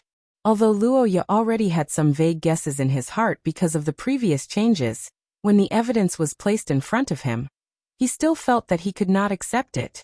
Crossing time and space into the vast history, was this the extent of this world's supernatural power? Others did not know, but Luoya felt that it should not be. At least, it was not something that he and Nuwa Ayer could do. One was a Source Rank 6 super soldier, and the other was a Source Rank 5 angel who had just grasped the source substance and stepped into the door of supernatural. The strength of the two was too weak. Even the Source Rank 4 Peter could easily defeat them. This degree of involving time and space was pure nonsense. This world did not even have a portal. Mobile transportation was a real problem. Luoya had heard Kadia talk about time and space systems before. They were basically castles in the air. At most, they could teleport in a small area, but the price was too high. And this was only the relatively easy to understand space. Luoya had never heard of time-related systems. Obviously, Nuwa Ayer was the same. Could it be that Grandpa sent us here? But our family shouldn't have this kind of ability. Nuwa Ayer muttered in confusion. His eyes were on Luoya. According to the elimination method, it was either Nuwa Ayer's problem or Luoya's problem. Unfortunately, The black-haired youth had not grasped the whole situation yet. He did not dare to say anything and could only remain silent. After being silent for a while, Luoya, who had some psychological preparation, was the first to recover and speak his conclusion. Maybe it's because of the secret treasure in the labyrinth, or maybe there's a problem on my side, but in short, we seem to have returned to the Wei Dualia era. This kind of thing. Otherwise, there's no way to explain this corpse. Is there a soldier in the world wearing a full set of antiques that are more than 100 years old? Furthermore, this armor is obviously new and not some antique. Luoya picked up the breastplate and examined it. The shiny metal surface didn't show any signs of aging, which made the Nuwa Iyer speechless. By the way, how did you know that it was an antique from the Wei Dualia period? I've been training with the knights since I was young, so I know the history of these equipment very well. The Nuwa Iyer seemed to have been attracted by Luoya's question. She pointed at the junction between the chest and shoulder of the armor. The theocracy is currently using a new type of chainmail, but the material used here has changed several times throughout history. The mainstream armor of the Wei Dualia period used this kind of multi-layered, thread-like material. I see. Luoya rubbed the white silk that was as hard as steel wire. It was obvious that this thing was also very new and even a little bouncy. Let's look for other clues and figure out where we are first. The teenager held the armor and gestured to himself a few times, then sighed and threw the armor aside. In fact, he really wanted to wear this thing. One of the reasons was to increase his defense. The other reason was, he and the Nuwa Iyer were dressed too well. They were dressed like little formal wear and dress, which was totally out of place with the surrounding environment. Coupled with their good looks, they looked like two child models standing in the middle of a battlefield. With such eye-catching attire and a different style, they were simply like bright lights on the battlefield.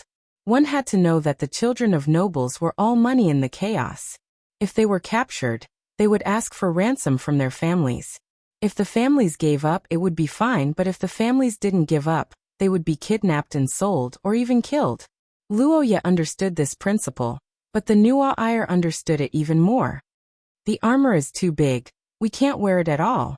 We have to go to the house and find some plain clothes. It's getting dark, we have to move quickly. The two urgently discussed in the afterglow of the setting sun, and set their target as the three relatively well-preserved houses in front of them. The stronger Nuwa Iyer took the lead, and Luoya brought up the rear with the short sword in his hand. The exploration process was quite smooth. The sun was setting, and the two children's bodies were much smaller than the heavy metal cans, so Luoya and Nuwa Iyer could ignore the long-range threats to a certain extent. The two first entered the courtyard attached to the house. As usual, there were bloodstains and corpses. The girl looked for a suitable path in front of them, while Luoyu observed the surroundings and the corner of the corpse's breastplates. Tiger, tiger, tiger again. Okay, the Eric family has suffered a great loss. This is not a loss. Luoya's mind distinguished between friend and foe, so he slightly suppressed his sympathy and pity. After looking around and confirming that there was no danger, he looked back and jumped into the house through the open window with Nuwa Iyer.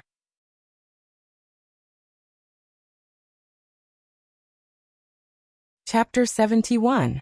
Peter Carter didn't know how many years it had been since he was called so affectionately, especially by children. He hated children. Those damn brats always laughed at his works of art. Their experience couldn't keep up with the inspiration of an adult like Peter, although not many other adults could keep up with him. But today his children's popularity suddenly soared, and he even received the affectionate title of Uncle Peter.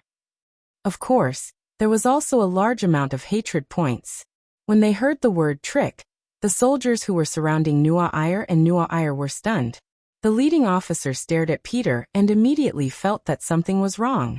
Although this man's face was as pale as paper and his arm was injured, the rest of his body was intact. The bloodstains on his body were all other people's, and he didn't wear armor in the center of the war. Extraordinaire. His level was not low. Enemy attack. The vigilant officer shouted loudly. At the same time, Carter looked at the soldiers whose expressions suddenly changed, and realized that he had been fooled by Luoya. Damn it! Little bastard! What nonsense are you talking about? Disperse the formation. Cover the assault. The officer, who realized that the other party might be a wizard, directly drew his sword and led the charge without saying a word.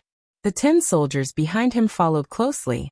They, who had been on the battlefield for a long time, found that the wizard almost reflexively chose to confront him. Their angry roars completely drowned out Peter's explanation. Wait, I didn't. Damn it. The arrows that pierced through the air became the last straw that broke the camel's back. A few dozen meters away from Luoya and Nuaire, a great battle suddenly began. Dozens of soldiers swarmed up and fought with Peter. Soldiers who had seen life and death on the battlefield were different. This group of soldiers was actually not very strong in terms of strength.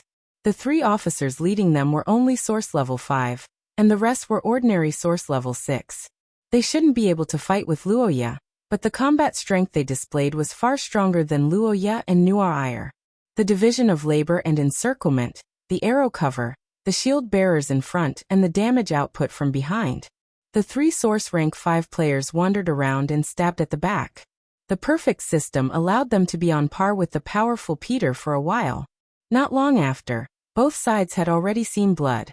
The portrait of the Virgin Mary that Peter was so proud of was howling in the air. The soldiers within its attack range were unable to move and had their throats pierced. Unfortunately, the casualties did not make the soldiers retreat. Instead, it aroused their bloodthirst and anger. Peter, who was already injured, was accidentally stabbed in the thigh by the leader of the officers. "Ah, you're courting death." Peter screamed loudly. Luoya and Nuaire began to flee. Neither of the 2 groups was something they could handle. Even watching the show was dangerous. Breathing heavily and clenching their fists, the 2 of them moved forward according to their memories in the fog, but they soon realized that something was wrong. The distance isn't right. We should have arrived long ago.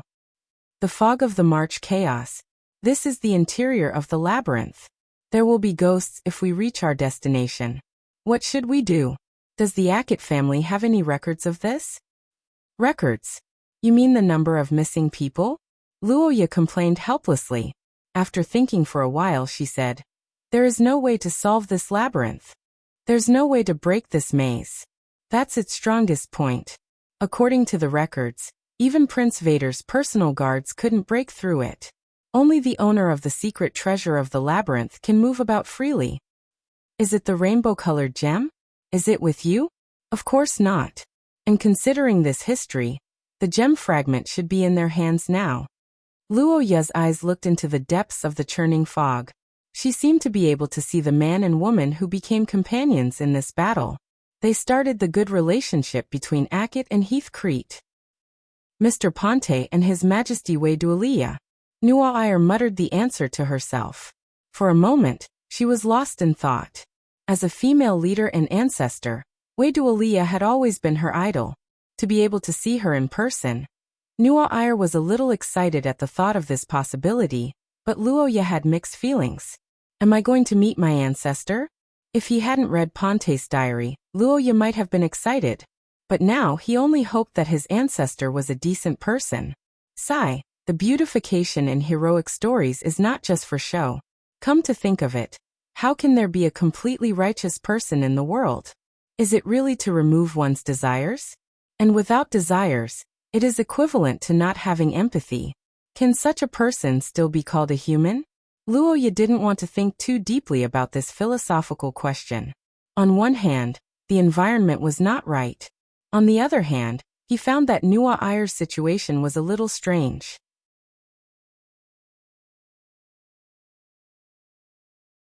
Chapter 72.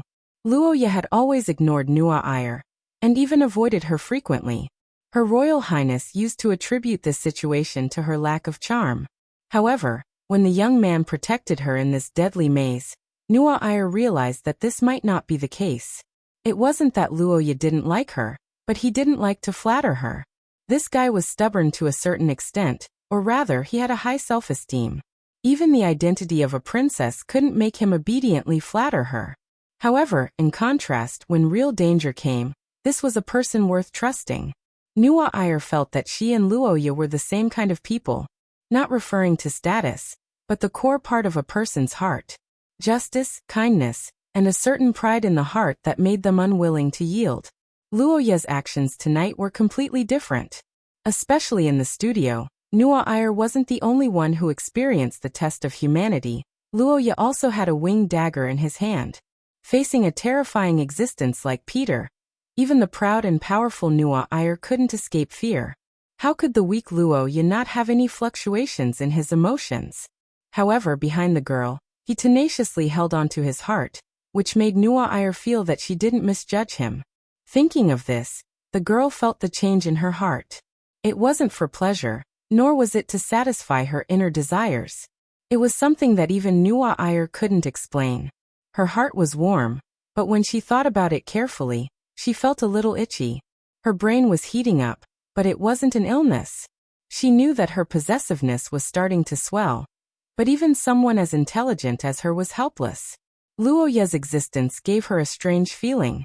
Although she was still confused, Nuo Air inexplicably felt that as long as the two of them were together, they might be able to overcome this crisis. The girl was surprised by her strange thoughts. Suddenly, she noticed that Luoya, who was leading the way, stopped. She raised her head and saw a hazy building ahead of them. A monastery. In terms of scale, it wasn't very big. The overall architectural style was very retro. The main building material was stone, and the decoration was made of wood of unknown origin but obviously not expensive. The symbol of the primordial goddess hung above the door. The oil lamp at the door wasn't lit, and it swayed and squeaked in the breeze. Nuo Air carefully observed the building while Luoya frowned. What the hell was that? Luoya's heart was filled with despair when he saw the buildings in front of him. The dark buildings in the fog were too horrifying. Coupled with the silent atmosphere, it made people flinch. He glanced around and found a map. 42, Rock Street. This should be a small monastery. Nuo Air took a step forward and stood side by side with Luoya to look at the building in front of them. There was a smile on her face, as if she thought it was a good place. The primordial goddess of this world had a large number of believers. Due to the different customs of different countries, their doctrines were quite lax, and they were roughly divided into two systems. One was the devout ascetics. They usually gathered in monasteries and never married. They focused on teaching and educating the people around them. The other was the church. They could marry and live freely, but they had to listen to the orders of the theocracy during emergencies such as the Holy War. To put it bluntly, the clergy of the primordial goddess of this world were either independent and didn't care about worldly affairs, or they were obedient because they received benefits. And this was the monastery of the ascetics. As for this small monastery, to put it bluntly, it was just like an elementary school. It was small and didn't teach much. The ascetics and nuns were the teachers here. They taught some knowledge to make a living. The cost of going to school here was relatively low, and it was very close to the people. It was a good choice for the people at the bottom to receive education. This architectural style should be from the time of Pelo III. It's been more than 300 years since then. Although it's a small monastery, it's rare that it has been maintained for so long. Luoya's face twitched when he heard Nuo Air's words of praise. Miss Angel, whose family was the head of the church, had a good impression of this kind of monastery. However, Luoya didn't have this kind of relationship. He felt as if there was a cold wind blowing behind his back. You mean we should go in? Yes, I think this place is pretty good. The building isn't damaged and there are no signs of large-scale battles nearby. Also, the monastery doesn't lack general supplies like food. We should be able to gain something. Nuo Air calmly analyzed the pros and cons based on the nearby situation.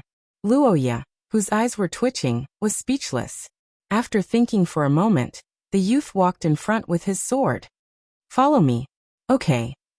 Luoya carefully approached the monastery. He walked past the oil lamps that were creaking in the wind.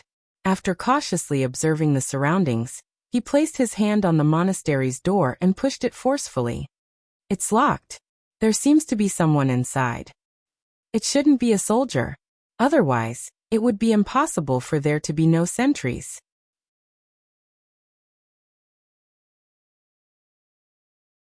Chapter 73.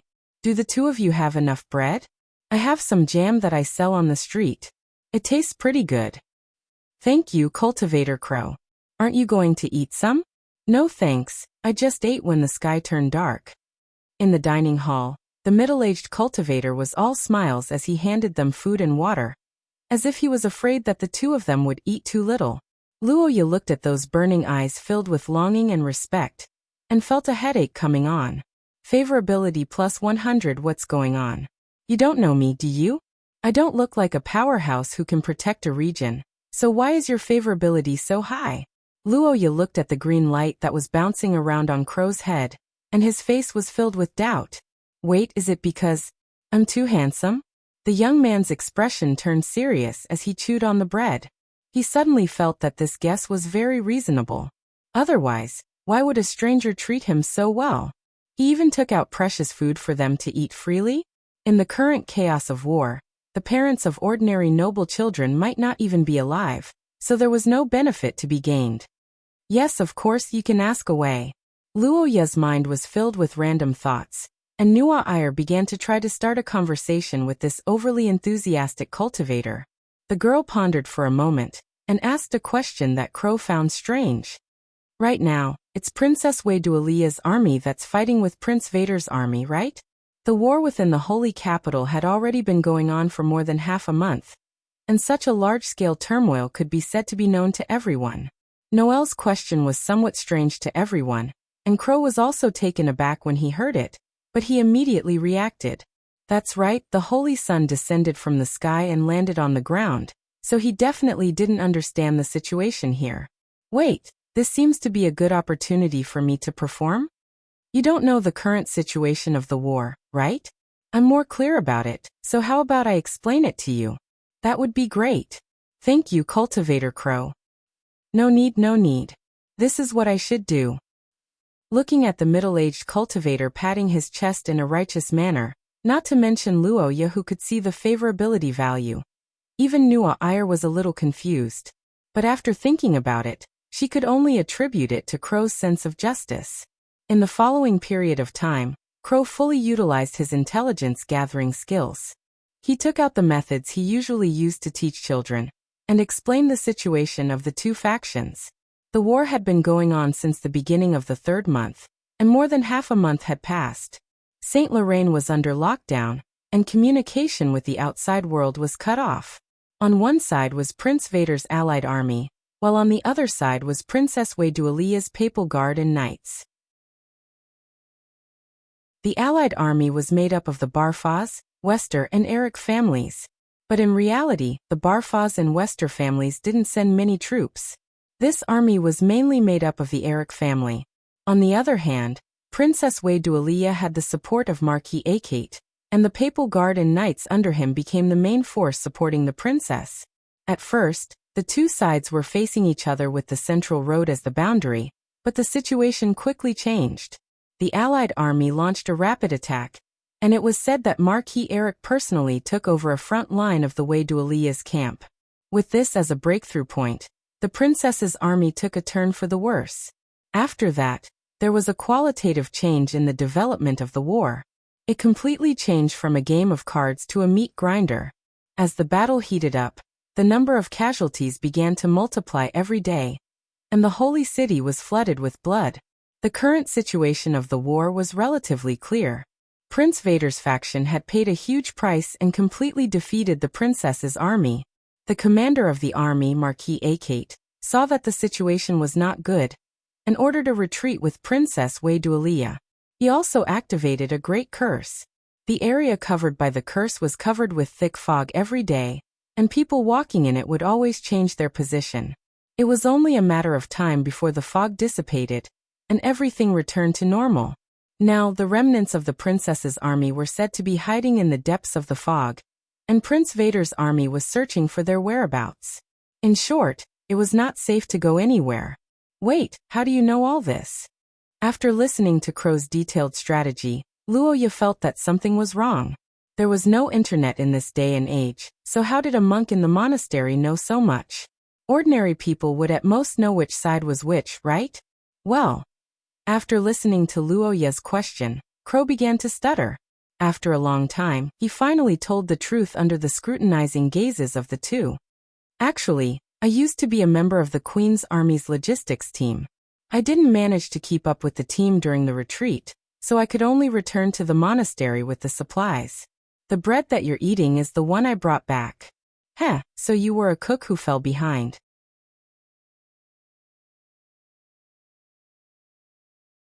Chapter 74.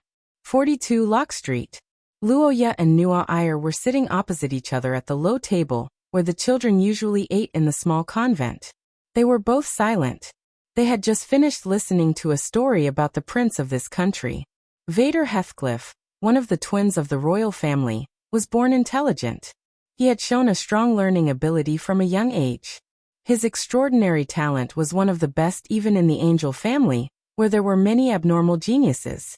According to the standard plot of the story, this prince, who was the first in line to the throne, was so awesome that he was either a typical dragon-proud heaven novel, using the church's fist to beat up Austin and kicking the mutants, or he had realized the limits of humanity and turned completely evil, just like what was recorded in the history books of later generations. However, the reality was that neither was the case. The first 12 years of Prince Vader's life had started out as a novel. His life was stable and happy, but all of this changed when he was 13 years old. It had become a torturous story. The reason for all of this was because of Vader and Wei Dualia's mother, Princess Mary. Princess Mary was born in a viscount's family in the North Sea Territory. Her family wasn't rich, but she met Prince Leon at his 16th birthday party. The two quickly fell in love, and not long after, Leon married Mary against all opposition. They gave birth to a pair of twins, Vader and Wei Dualia. Princess Mary was born into a humble family, so she could understand the hardships of the people. She liked children and was aloof from worldly affairs. She loved to visit the various orphanages and small convents in the holy capital and donated money. Sometimes she would even teach in person. She was highly regarded by the people and was deeply loved by them. However, such a good person had a secret that couldn't be revealed to others. She was actually an extraordinary, and her source substance wasn't one of the three main sources. Instead, it belonged to a pagan religion. When Vader and Wei Dualia were 13 years old, this secret was exposed due to an accident. The wife of the Holy See's Holy See was actually a pagan. This news shook the entire upper echelons of the Holy See, and for a time, all kinds of conspiracy theories emerged. Princess Mary became the target of everyone's attacks. In this storm, Saint Leon was also involved, and Mary became the weakness of the royal family. No one knew the details of the power struggle. In the end, Mary faded out of the sight of the world, and was sent to a monastery in the holy capital to live in seclusion. Since then, the two children had been separated from their mother, even though they lived in the same city. They had never seen each other again. Originally, this situation could have been changed when Vader ascended the throne. Unfortunately, time did not give him the chance. When Prince Vader was 15 years old, an epidemic broke out in the holy capital. Naturally, the heavily guarded palace was not affected, but Vader's mother's monastery was in the epidemic zone. In March of year 814, Mary died of an illness. This princess who had been loved by the world all her life passed away silently. There was no mourning, no funeral. It was as if she had never existed in this world. Only Vader and Wei Dualia were the signs of her existence. This incident deeply affected the young Vader. No one knew how the 15-year-old child felt when he heard that his mother had died outside the palace. No one knew what he was thinking at that time. All people could see was his actions. He studied diligently and trained hard. Compared to Wei Dualia, who washed his face with tears, it was as if he did not know about his mother's death. The nobles who had once besieged the royal family, and the opportunists who had taken advantage of the situation heaved a sigh of relief. They praised him for being able to distinguish right from wrong, and for being righteous. However, what they did not know was that the more repressed the silence, the more ferocious and difficult to resist when it erupted. Vader did not lose his memory. He was just sharpening his blade. He sharpened all his anger and sorrow into a sharp blade.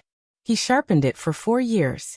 In March of year 818, on the anniversary of his mother's death, He drew his blade and cut down half of the theocracy. None of the nobles who had attacked the royal family, or the bishops who had insulted Mary had escaped his butcher's blade. He did not give anyone a chance to defend themselves, just like how they had not given Mary a chance back then. If all he did was kill people, then no matter how reasonable it was, Vader would be nothing more than a murderous demon immersed in vengeance. However, the reality was the complete opposite. Not only did Vader act, but he also had thoughts.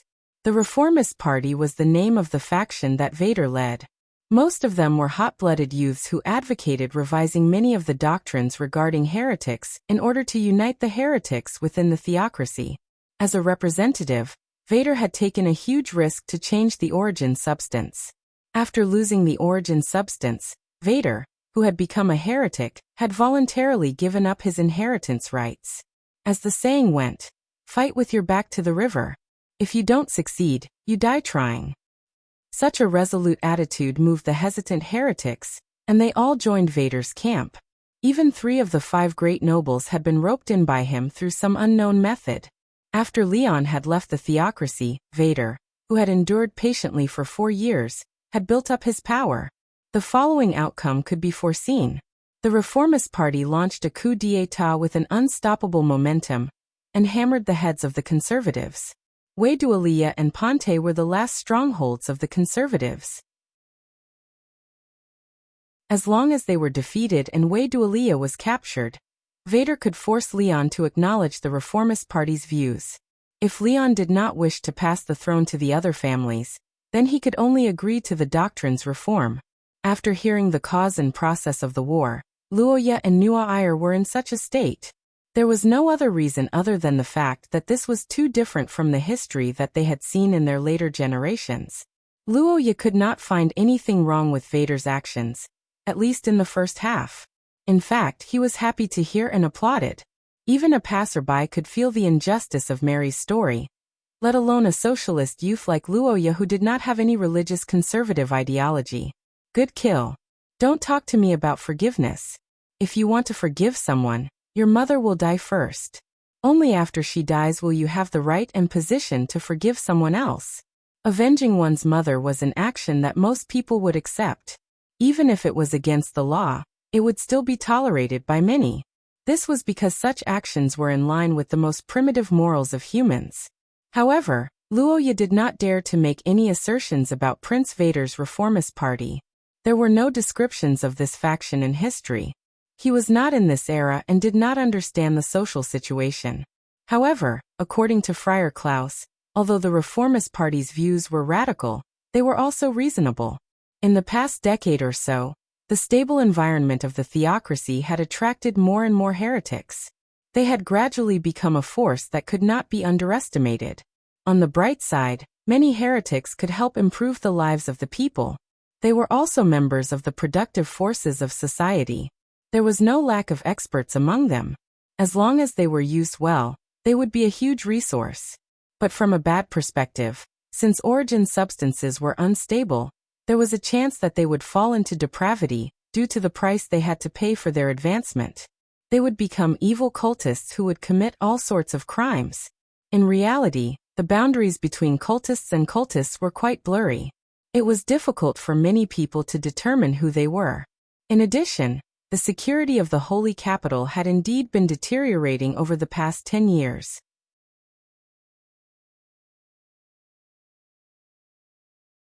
Chapter 75. Your Highness, it's time for you to get up. In the bedroom of an ordinary house, a golden-haired knight dressed in armor walked into the room and softly called out to the young man on the bed. Hearing the call, the young man opened his eyes and sat up from the bed. This was a golden-haired, blue-eyed man with regular and handsome facial features. His eyes were sharp, and he wore light armor. His whole body carried a swift and decisive temperament. Vader Heathcliff, the first successor of the theocracy of Saint Maester, was also the current commander of this army. Felder, what time is it? It's already 6 in the evening, Your Highness. Is that so?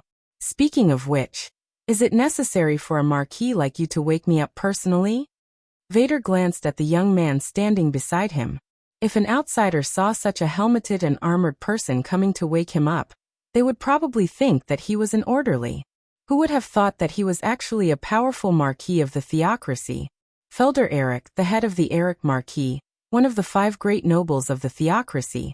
He was young, but his skills were extraordinary. In his 20s, he was already an expert of Source Level 3. He was Vader's trusted aide and good friend. No matter which country or region, extraordinaires who entered Source Level 3 could be called experts. Although it was only Level 1, there was a huge difference between Source Level 4 and Source Level 3. The threshold between Source Level 3 and Source Level 4 was something that tens of thousands of extraordinaires would find difficult to cross in their lifetime. And Felder was an accomplished genius at this age. His talent was also top-notch among the many nobles. In addition to the power of the Eric family, the strongest of the 5 great nobles, it could be said that he was already an influential figure in the theocracy at such a young age.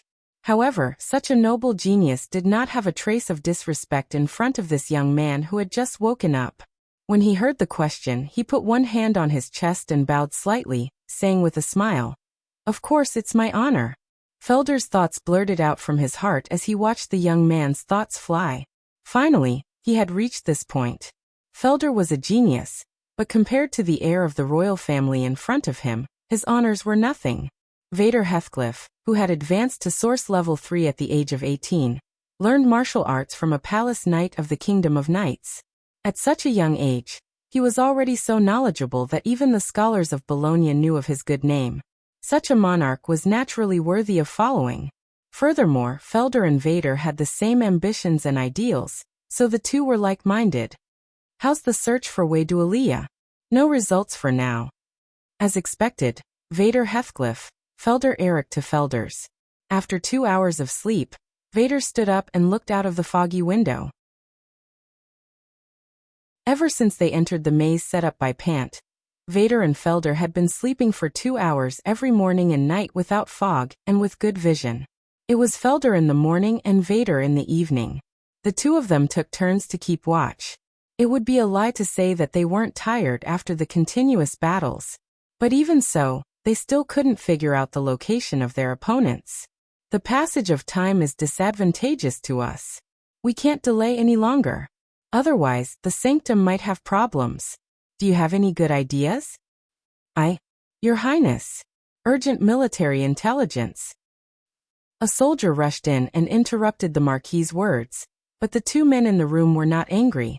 Instead, they turned around in surprise. After all, there were no enemy forces in this maze. The military intelligence brought by the soldier was definitely not a battle, so there was only one possibility left. Deep in Rock Street, there's a reaction from the royal bloodline. It's Princess Waydualia. What's the matter? Is this thing broken?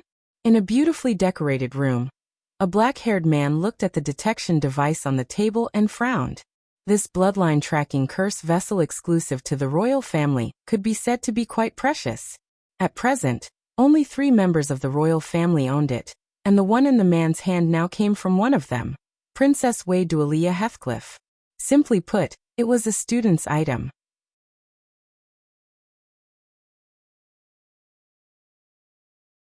Chapter 76. Finally, there's a clue to get out. Luoya looked at the countdown and evaluation on the panel, and heaved a huge sigh of relief. Sure enough, the current situation between him and Nua Ire was only temporary. It was probably a situation similar to the game's dungeon in his previous life. As for what this dungeon was for, Luoya looked at the line of words. Bloodline awakening rate. 60%. He felt that there was an 80% chance that it was for this thing, and the evaluation should be the amount of benefits obtained after the bloodline awakening. After all, performance and rewards should be linked. System, what's the standard for this evaluation? The standard is a combination of all the host's actions, decisions, achievements, and other indicators, unable to be specified. If that's the case, then at least give me a direction to work towards, and that king's selection is. The end of different paths will lead to different results. The right to choose is in your hands. The system will not force the host to do anything, but it is recommended that you carry forward the family spirit and stimulate the possibilities in your bloodline. Luoya listened to the system's words and began to ponder. He realized that he didn't have an answer. Kadia didn't talk much about this, and most of it was about educating the children of nobles, nothing special. This question is too difficult. Can't you at least give me an answer? It's difficult to give a correct answer based on idealism. It is also recommended that the host, the heavens are vigorous, the gentleman. Okay, you don't have to say anything. Luoya waved his hand speechlessly. He laid on the wooden bed covered with a blanket and pondered for a while, but he still couldn't come up with an answer. He could only shake his head and throw the question to the back of his mind. He turned to look at the system's 60% value, and estimated the completion time in his heart. After the conversation with Monk Crow, it was already late at night. If he counted from the time when Luoya and Nuwa Iyer appeared in the ruins in the evening, then the system's bloodline awakening rate could be said to be very impressive.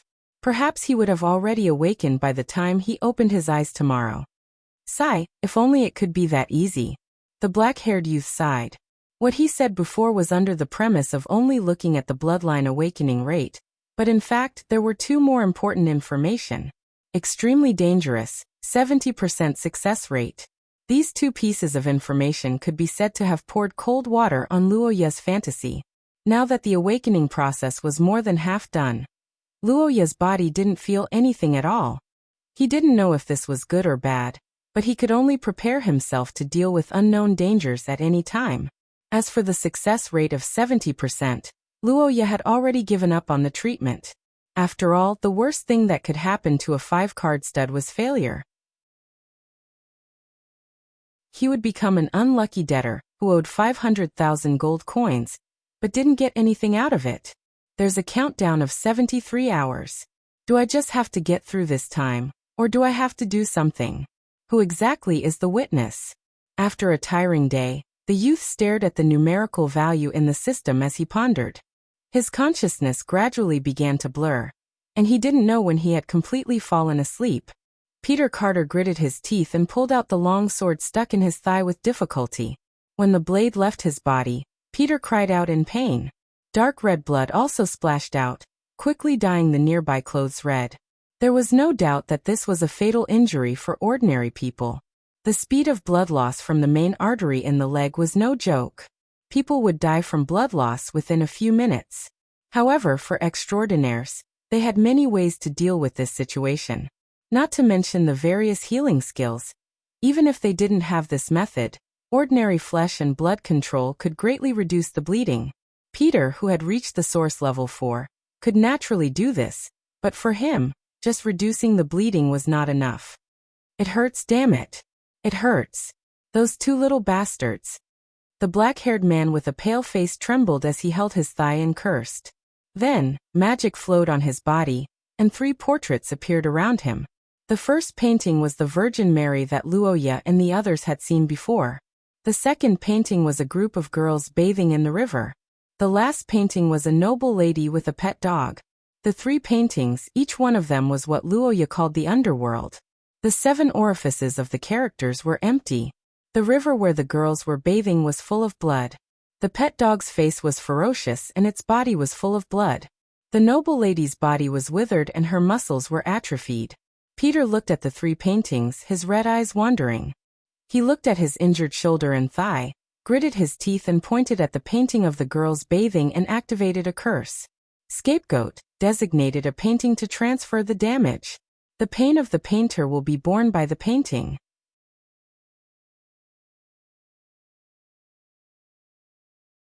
Chapter 77. First Contact? What does this mean?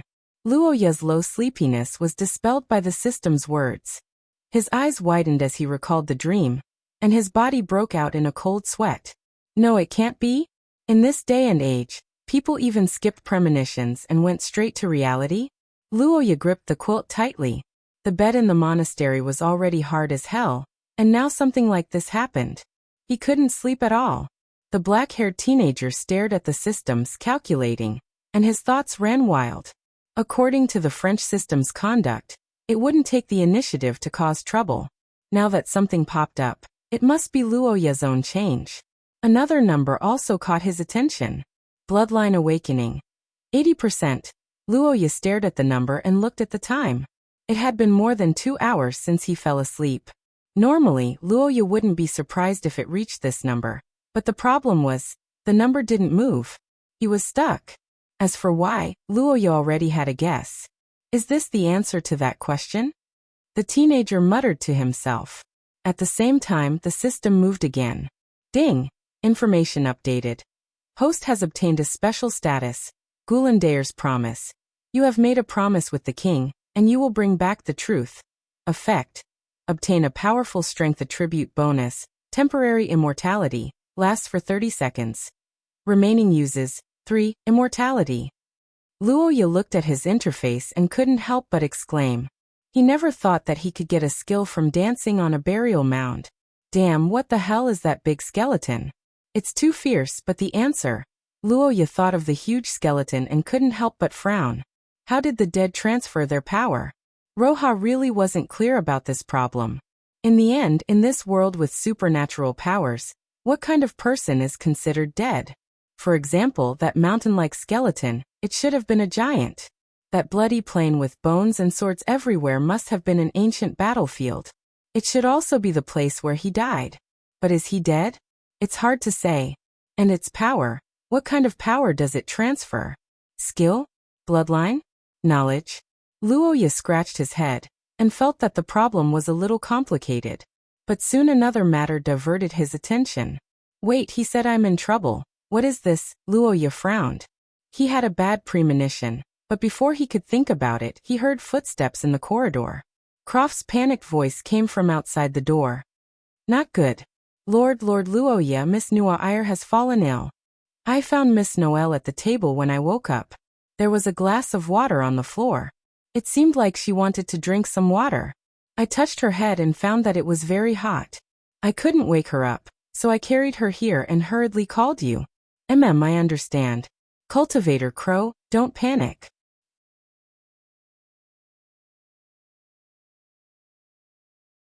Chapter 78. What nonsense are you spouting? After hearing Noire's words, Luoya was stunned for a moment before retorting. However, Miss Angel was very calm. I'm just stating the truth. You know it, right? It's impossible to bring me along in this situation. The blonde girl smiled bitterly. At this moment, Luoya saw a trace of gentleness on her face that was completely different from before.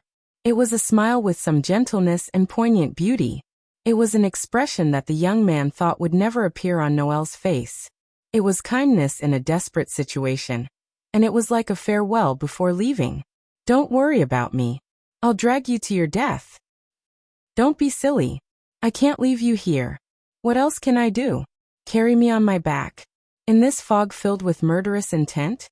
Noire chuckled and shook her head slightly. Impossible. If you do that, you won't even be able to escape if you encounter a group of soldiers. We have no status in this era. If we get caught, we won't have a good ending. Luoya listened to Noire's words with a heavy heart. Now that Prince Vader wanted to use his status as the sole heir to the Holy See to force reforms, be it Wei Dualia or Noire, they were all obstacles. Wei Dualia might be fine because they were siblings from the same mother, but Noire, who had an angelic bloodline of unknown origin, would definitely be dealt with by Vader. On the other hand, the Queen's army should welcome her. But where were they? In this fog that lasted for almost 22 hours, the whereabouts of Ponte and Wei Dualia were not something they could grasp. Even Luoya of the Labyrinth Pavilion could not find them. And don't forget, there's still someone chasing after us. Peter Carter, who was involved in this incident, will not let us go. He will definitely chase after us with all his might. How ironic. We don't know how to go back either. Noire's face was full of ridicule, as if she could already see the tragic end of the beast who violated humanity. However, she then looked at Luoya with a calm expression. If you bring me along, both of us will die. Luoya stared at the Noire's blue eyes. His expression kept changing. The girl was telling the truth, and he understood that. But just because of this, he could leave the Noire alone here? Don't give up so easily. We should think of a way first. Solution? Can you think of a way to carry me on your back to avoid the soldiers that appear out of nowhere, and escape from the evil clutches of that damned cultist? No, there's no such method in the world, at least we don't. Even if we're in good condition, we might not be able to do it. Nua Ayer's reasonable rebuttal left Luoya speechless, but that didn't mean that he had agreed to the matter. The young man remained silent, his mouth shut tight, his eyes unwavering, and the stubbornness on his face made the young girl understand his choice at a glance. You are such a fool. The young girl turned her head, no longer looking at the person behind her. Her loose blonde hair covered her lowered face, covering the tears in her eyes and the uncontrollable joy in her heart. Favorability plus 2,000. This was the first time she felt this way. Nua Ayer thought at this moment. She obviously wanted to persuade him to leave, but when she got his answer, she couldn't help but feel touched. The young girl felt a little guilty for thinking the opposite way of thinking, but at the same time, an unprecedented sense of security enveloped her. Nua Ayer sighed. She suddenly felt that death wasn't scary at all. What was scary was dying alone. June 15th. What? My baptism day, June 15th. Remember it. The blonde angel leaned weakly into the young man's embrace. Her voice was soft and gentle. If you go back alone, although it's not very likely, but if father and grandfather are angry at you, tell them this date. Baptism day can only be told to those closest to you. They will understand when they hear this. Luoya listened to the young girl's weak words and the words those closest to you. His face twisted a little. He blinked his eyes, wanting to say something, but he didn't know what to say. Only the uncomfortable feeling of something stuck in his throat remained.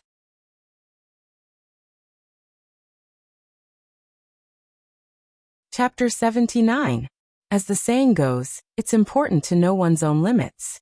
Luoya felt that this principle was applicable no matter where he was, especially in this world where extraordinary powers existed.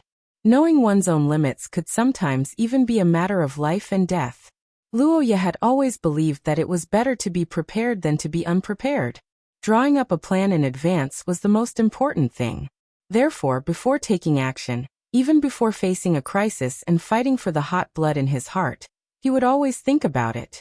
The enemy, human skin carver. Peter Carter was not an ordinary person. Judging from the situation where he was surrounded before, he should have killed, or even completely destroyed the group of soldiers before he could find the time to find trouble with Luoya. That army had 3 source rank, 5 who were similar to Nua Ayer, and a group of source rank 6. Calculating Peter's strength in this way, it could be determined that he was at source rank 4. It should be impossible for him to be at source rank 3. Once he reached source rank 3, he would be a high-level extraordinary. The gap between him and low-level extraordinary would be greatly widened. There was no reason why he couldn't deal with that group of soldiers. Considering the way Nua Ayer faced Peter in the art room, it could be concluded that Nua Ayer did not have the confidence to defeat him. As the inheritor of the angel bloodline, Nua Ayer's strength was naturally not comparable to an ordinary source rank 5. He should have the ability to challenge those above his level. Therefore, Luoya came to his final conclusion. Peter Carter's strength should be at the upper reaches of source rank 4 or even the peak. He was 2 whole levels lower than Luoya.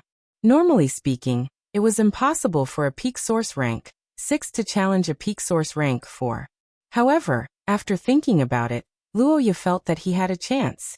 Peter Carter was strong, but he also had an obvious weakness. That was, he seemed to be a pure mage. Regardless of whether it was the various portraits he had displayed in the art studio or the way he attacked and defended against the army, they were all standard mages. He himself had never displayed any offensive abilities, and had even been stabbed in the leg by someone who caught him off guard. In other words, if one only looked at his physical strength, he should be below a level 5 source grade knight who specialized in close combat. He might even be inferior to Luoya. After a bloody battle, his condition should be even worse. Luoya had heard from Kadia that every time the Holy See encircled and annihilated the cultists, they almost never had the upper hand at the beginning of the battle. This was because the cultists' extraordinary powers were generally ferocious. However, as long as the cultists were dragged into a protracted battle, they would immediately have a one-sided advantage.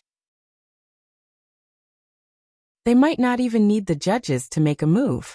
The cultists would not be able to pay the price and would die abruptly. These were the basic characteristics of evil cults. With the addition of the mage's weakness, Luo Ye's plan was born. Backstab him. This was Luo Ye's plan. For this, he needed enough attack power to break through Peter's defense, as well as a means to get close to him quickly.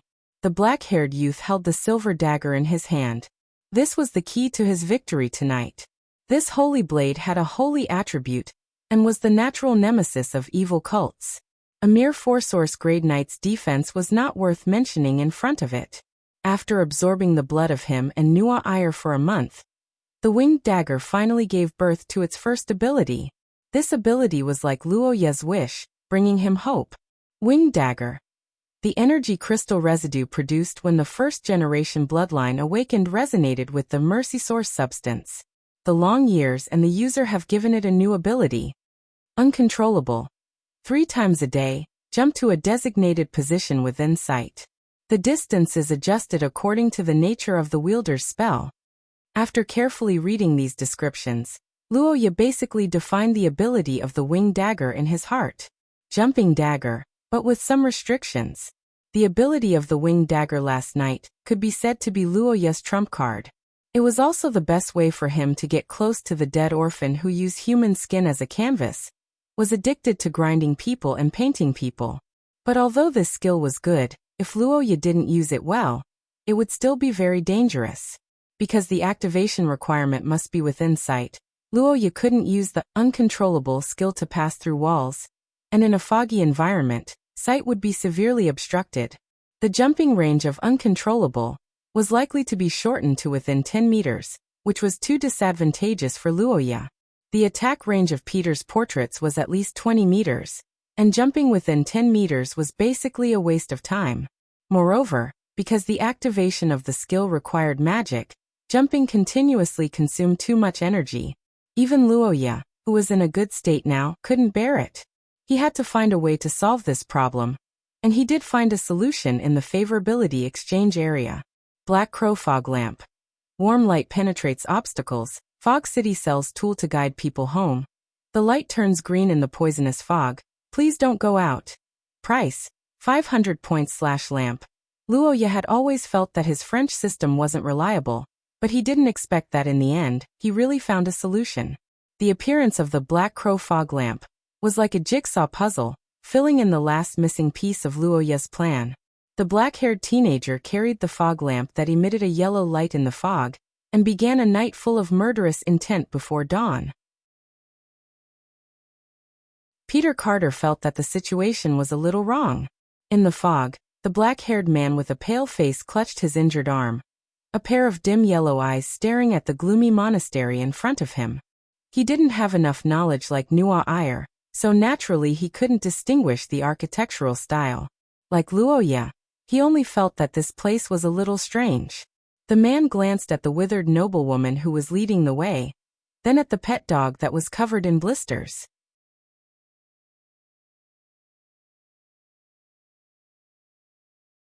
Chapter 80. Vader Heathcliff looked out of the window, silently waiting for the light to shine on the earth again. Dusk and dawn were fixed resting times in this large maze that divided all the blocks within the range into dozens of disorderly pieces every half a day. There was an hour in the morning and an hour in the evening. During this hour, the large maze would fail and the fog would recede. When the fog gushed out again, a new maze would be created. The information collected in the past half a day would be completely invalid. This was also why Vader couldn't find Wei Dualia and the others. Unless more than 100,000 people were brought to fill all the blocks, they would have to face a lucky draw probability of 1 in 10. The army couldn't march too fast in the fog, so the efficiency of the army was even lower than expected. But last night, Vader had a goal. He didn't need to be confused anymore. The reason for everything was the bloodline reaction in Rock Street. Wei Dualia was there. Although he didn't know why she cancelled the cover of the Curse Vessel's bloodline, there was no doubt that it helped Vader a lot. When the fog dissipated at dawn, he would lead his personal guard straight to Rock Street. Your Highness, although I don't know what Wei Dualia and Ponte are up to, they must have prepared something since they dared to expose their position. It should be a trap. Ferd Eric's face was solemn. He looked at the young man who was looking out of the window with his back to him. Please stay here and let me lead the troops first. The blond man asked for Solitude's order, but the young man with his back to him didn't respond. Vader looked out of the window silently, as if he didn't hear Ferd's request. Ferd, why do you think my mother died? It's those nobles. The blond knight was stunned by the irrelevant answer. He blinked his eyes in confusion, and said his answer. Vader shook his head. No, those nobles are just appearances. The real reason is the difference. Difference. Yes. The young man turned around and explained faintly. The difference in geography, race, country, religion. All these differences make people afraid. It is like a fence between people. It stands tall and keeps people in captivity, but it also makes the people in the fence have a stronger sense of selfishness. They look at everything outside angrily. No matter what your identity is, no matter what you've done, once you're discovered to be different, you'll receive special treatment if you're lucky, and you'll be persecuted if you're lucky. My mother died because of this. Did I avenge her in this war? In other people's eyes, it's already revenge. Those nobles who forced her to leave are all dead, but I know that I haven't. At least, I haven't completed it yet. My mother died from an infectious disease, from the coercion of the nobles, and even more so from the discrimination and resistance born from the difference in ideas. Those are my real enemies, and they are what I need to break. In order to break these high walls, there are too many things that we need to eliminate. It's difficult to eliminate these differences, but it's not impossible. For example, a unified empire like ancient Austin from 1,000 years ago. Vader looked at the dumbfounded Felder, his eyes shining brightly. You once asked me what my dream was. Now I'll tell you. This is my dream. In order to realize it, I will face many difficulties, and your strength is indispensable. So, don't say such silly things like abandoning a pawn. The prince smiled faintly and rejected Felder's request, but the golden-haired knight was still in shock. Although Felder had always known that he was following a mighty lord, he didn't expect Vader's ambition to be so great that he even wanted to rebuild a unified empire. But, if it was him, with his talent and the strength of the theocracy, it might be possible. The golden-haired knight looked at this rare genius that only appeared once in hundreds of years. He stood at attention and bowed again. Thank you for your appreciation. I'm willing to follow you for life, Your Highness. Is that so? Hee. Then it's impossible for you to go to Rock Street alone. So what if it's Wei Dualia's trap?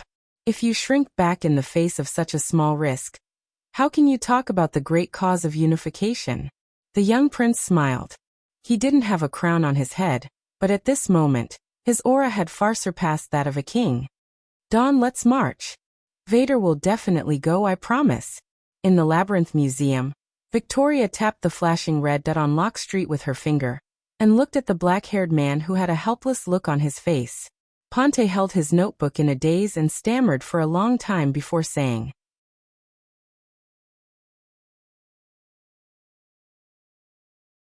Chapter 81. Inside the monastery, Friar Crow was trembling in fear as he held his sword that had never seen blood since it was sharpened.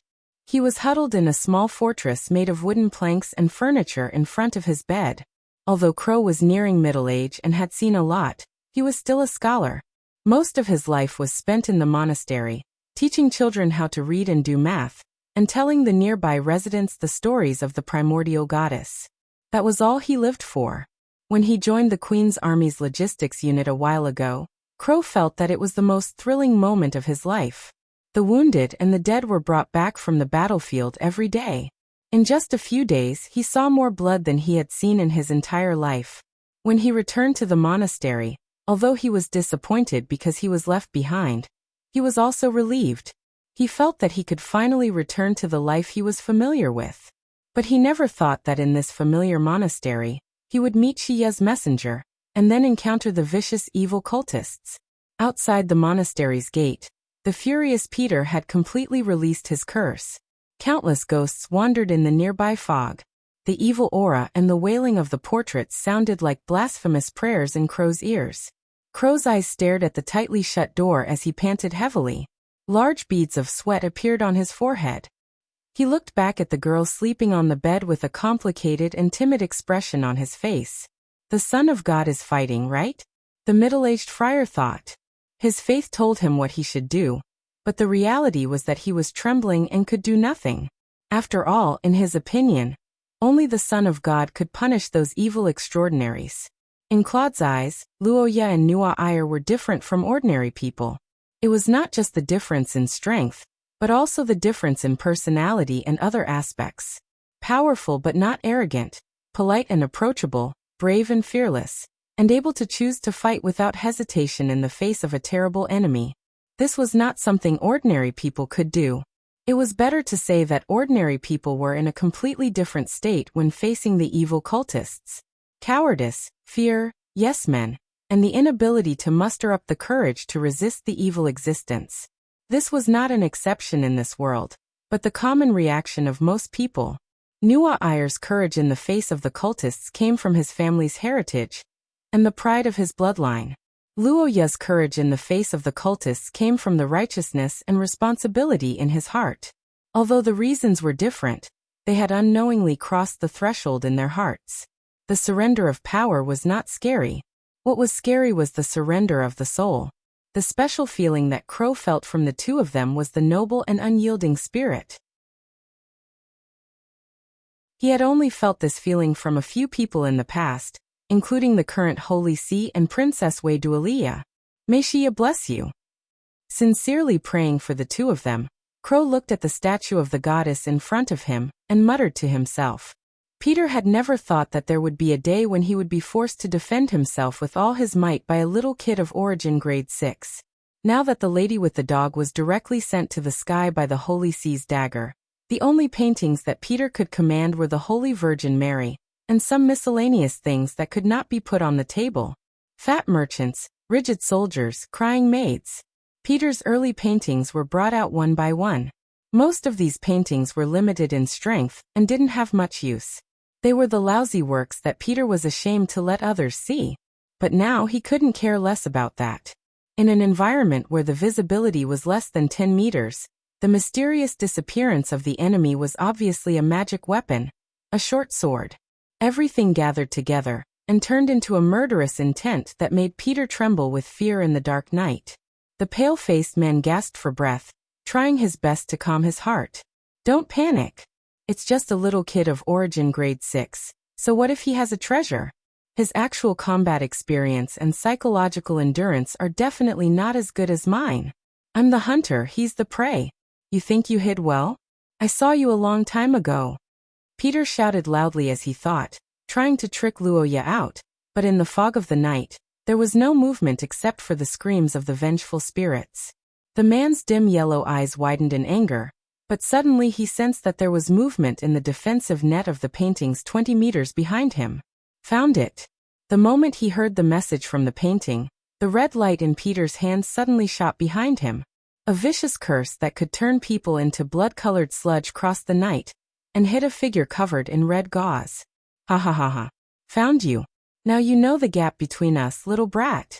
You think you can defeat me with a few good things? It's simply a fantasy. Peter, who found that the attack had hit him, was overjoyed. His face showed a presumptuous smile as he stepped closer, deciding to watch Luoya's painful expression as his body turned into blood before he died. However, what he didn't expect was that he did see Luoya's expression, but it wasn't pain. Instead, it was a mocking smile that his plan had succeeded. At this time, Luoya was lying on the ground. In his hand was the amethyst pendant that could not be activated in the personal studio space. In the sparkling light, a layer of hard barrier stuck to his body and completely enveloped him. No matter how the paintings in the fog hit him, he was unharmed. The moment he saw that Luoya was fine, Peter opened his mouth wide and lost his words. But Luoya's eyes were like stars, overflowing with killing intent. I see you. The young man's voice was like an invitation letter from the Grim Reaper. In the next moment, Luoya's figure disappeared into thin air. A strong wind blew behind Peter, and a silver dagger pierced through the protective Virgin Mary statue before the man had time to react, rushing all the way forward with irresistible force. Poochie.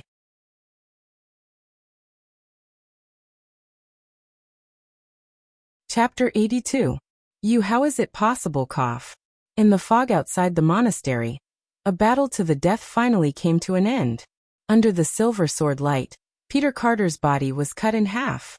The range of the distorted painting was broken through, and he no longer had the means to save his life. The magic essence quickly disappeared with the loss of blood, and the painting of the bound soul in the air finally ushered in a release. The screams gradually dissipated, and Peter's pupils began to dilate as he lay on the ground. I didn't expect to be here. Hee, but boy, don't be complacent. Making a deal with that kind of existence, one day you will also. The man with only half of his body left recalled the great existence he had just seen. Before he finished speaking, he had already died, leaving only a mocking smile on his face. Luoya, covered in blood, gasped for breath, but he could no longer hear anything else. He could only feel the scorching heat in his body. The undead state was still in effect. At the end of this skill, many of the injuries caused by the Virgin Mary statue began to recover rapidly. His flesh began to wriggle like sprouts, connecting and healing, and the recovery ability unique to the undead was filling the hole in his body. 3, 2, 1, 0. Skill Gulandayer's agreement ended. The sound of the end of the skill sounded, and at the same time, the evaluation data in the system also spun wildly and finally stopped.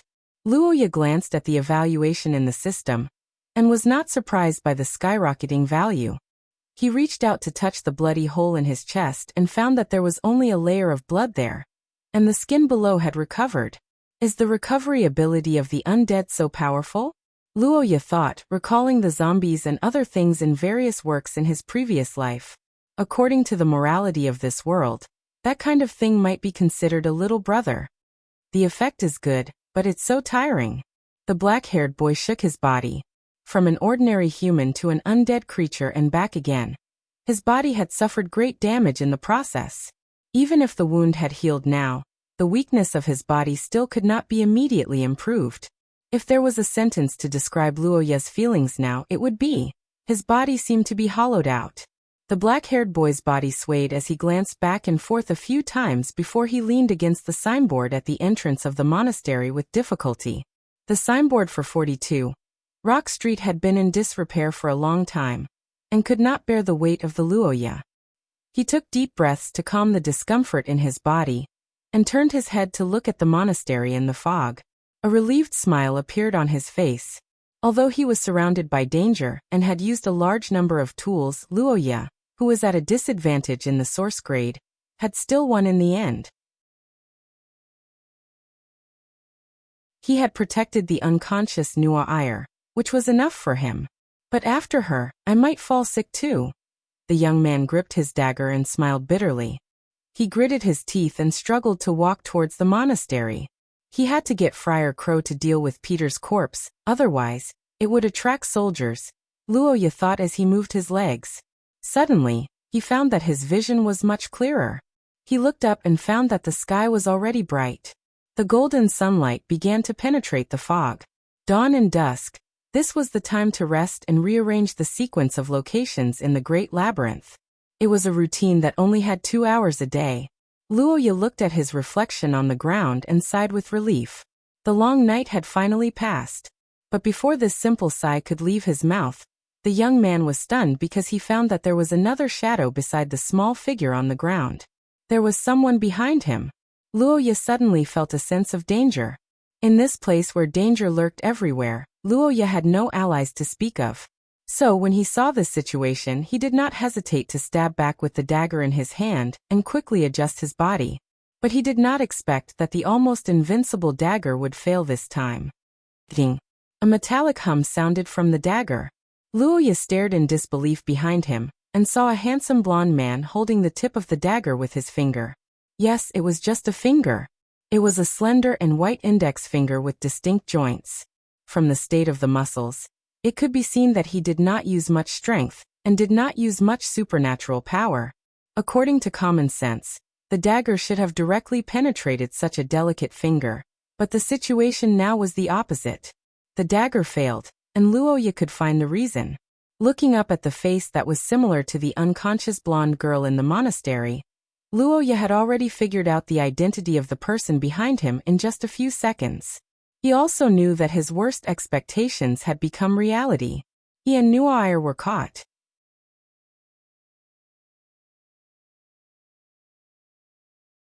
Chapter 83. Calamity of Blood. This was a skill that Luoya took advantage of the King of Fighters event in the manner. Its effect was very mysterious and had a probability of being effective. So far, it had only appeared on Peter Carter. The activation of Calamity of Blood wasn't completely useless. At least, Luoya knew that he had become the target of the cult. When the blonde knight looked at Luoya indifferently, the skill was activated for the second time. In Luoya's eyes, a pink lump appeared on the blonde knight's head. The color wasn't very deep. From this, it could be seen that although this man wanted to kill him, it was just a side effect. What really shocked Luoya was something else. That's right, it was the name on the lump. Vader's left hand, Ferd Eric, Brian Eric. When Luoya first saw this string of text, he wasn't very surprised. However, when he finished reading the content in the brackets, his mood changed completely. It wouldn't be an exaggeration to say that he was struck by lightning. Brian Eric. The sudden appearance of this name caused Luoya's mind to go blank. His first reaction was that when the labyrinth was activated, it somehow involved this Earl of the Border? This question appeared for a brief moment before it was immediately dismissed. It wasn't just because Brian couldn't have been eavesdropping outside the room in the labyrinth. More importantly, Luoya discovered that Brian had a complete social network. The soldiers who obeyed his orders, Vader who gave him orders, and Brian's attitude all represented that he was Ferd Eric, a person of this era. However, the appearance of the skill couldn't be wrong. Why would Brian's name appear? After thinking for a while, Luoya could only come up with one answer. That was, the Ferd of this era was the future Brian. According to the historical records, the patriarch of the Eric family committed suicide after the defeat of the Eric family. This was probably true.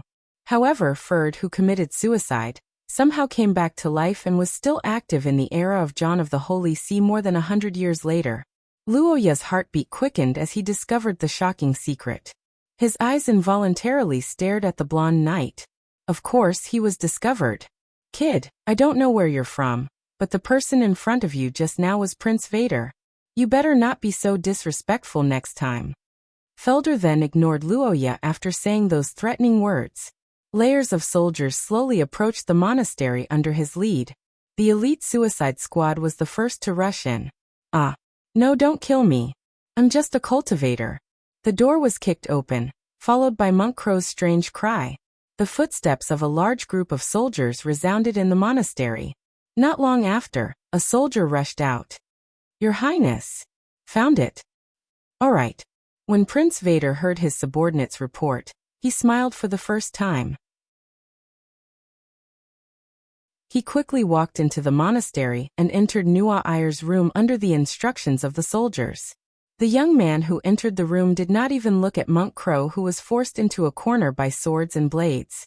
Instead, he looked directly at the unconscious girl on the bed and sighed in relief. He won. Although more than half a month of internal strife and heavy casualties had passed, he still won in the end. As long as he captured Wei Dualia, his plan would be invulnerable. But I didn't expect that guy Ponte to leave you alone and escape. To think that I thought the two of you. Wait, that's not right. Looking at Wei Dualia, who was talking to himself on the bed, Vader approached the bed with a sharp gaze. Suddenly, he felt a strong sense of disharmony. It was a double strangeness in his body and bloodline. What's wrong with this body? Although Wei Dualia's body had always been like that of a child, he should never look so young. It was as if he had regressed by a few years. Furthermore, this bloodline power. Vader felt the bloodline power of the girl on the bed, which was of the same origin as his own. He widened his eyes in disbelief. The girl on the bed only had a bloodline of bronze rank. This was obviously not right because he and Wei Dualia had advanced to silver rank 6 years ago. Regressed bloodline? This was simply impossible, just like how it was impossible for a person to go back in time during puberty. Then could it be that her age had regressed? No, even a level 1 source ranker would not be able to make Wei Dualia, who had the bloodline of angels, age regress. Such a person simply did not exist. After rejecting one possibility after another, Vader had no choice but to accept a fact that left him dumbfounded. This girl did not seem to be Wei Dualia. Call the young man outside in here. Hurry. Vader, who had discovered the truth, was about to call Luoya to inquire about the situation. Unexpectedly, the books in the room suddenly flashed violently. In the next moment, countless papers began to spurt out, causing the golden-haired young man's expression to change drastically. *T. The familiar curse power caused Vader to draw his sword out of reflex. However, he did not expect that the flipping pages would not attack him. Instead, they rushed toward the unconscious girl on the bed. Within the tornado of pages, the figure of a black-haired man appeared out of thin air. He grabbed the unconscious girl and turned around to give Vader a polite smile. "Good morning, Your Highness Vader." And goodbye.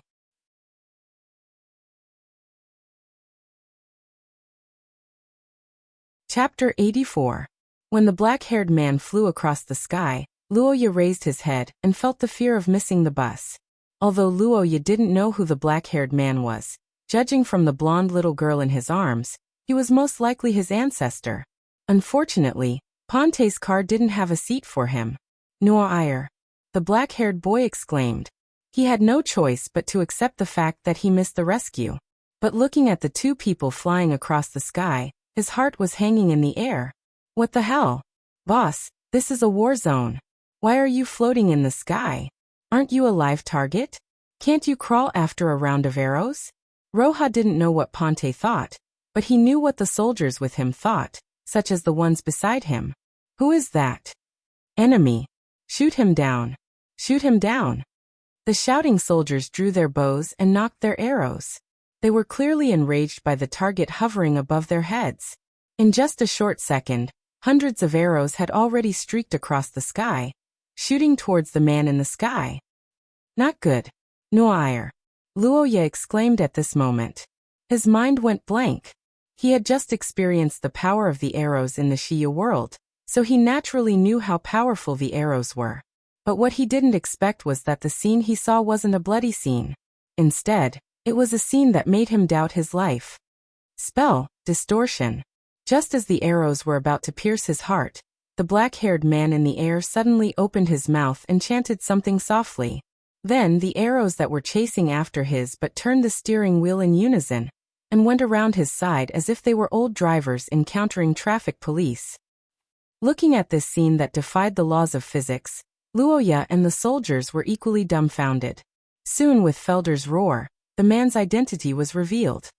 "That's the head of the Akate family, Ponte Akate. Keep shooting. Don't stop. Whoever hits him will be promoted by 1 level." Felder's angry roar sounded not far away. At the same time, the golden-haired knight also swung his sword and slashed out. It had to be said that Felder's strength was quite terrifying. The crescent-shaped slash actually caused a sonic boom. The terrifying magic fluctuation far exceeded that of the level 4 source rank Peter Carter he killed before. Luoya even suspected that this slash could directly eliminate someone of Peter's level. Such a powerful spell fluctuation naturally attracted the attention of the entire battlefield. But to everyone's surprise, in the face of such a ferocious attack, Ponte Akate still did not move. Incantation. Internal diffusion. The black-haired nobleman calmly looked behind him and exchanged glances with his old rival, Felder, who was glaring at him from the ground. The corner of his mouth curled into a gentlemanly smile. In the next moment, the slash that was about to hit Ponte's body suddenly exploded from within. The powerful slash that was capable of tearing apart even the toughest hull steel was turned into a shockwave that pushed Ponte in all directions. Not only did it not hurt Ponte, but it also sent him flying even faster. "Thank you for seeing me off, Marquis Felder." Leaving these words that made the golden-haired knight want to stomp his feet in anger, Ponte, with a smile on his face, had already crossed the center line of the battlefield.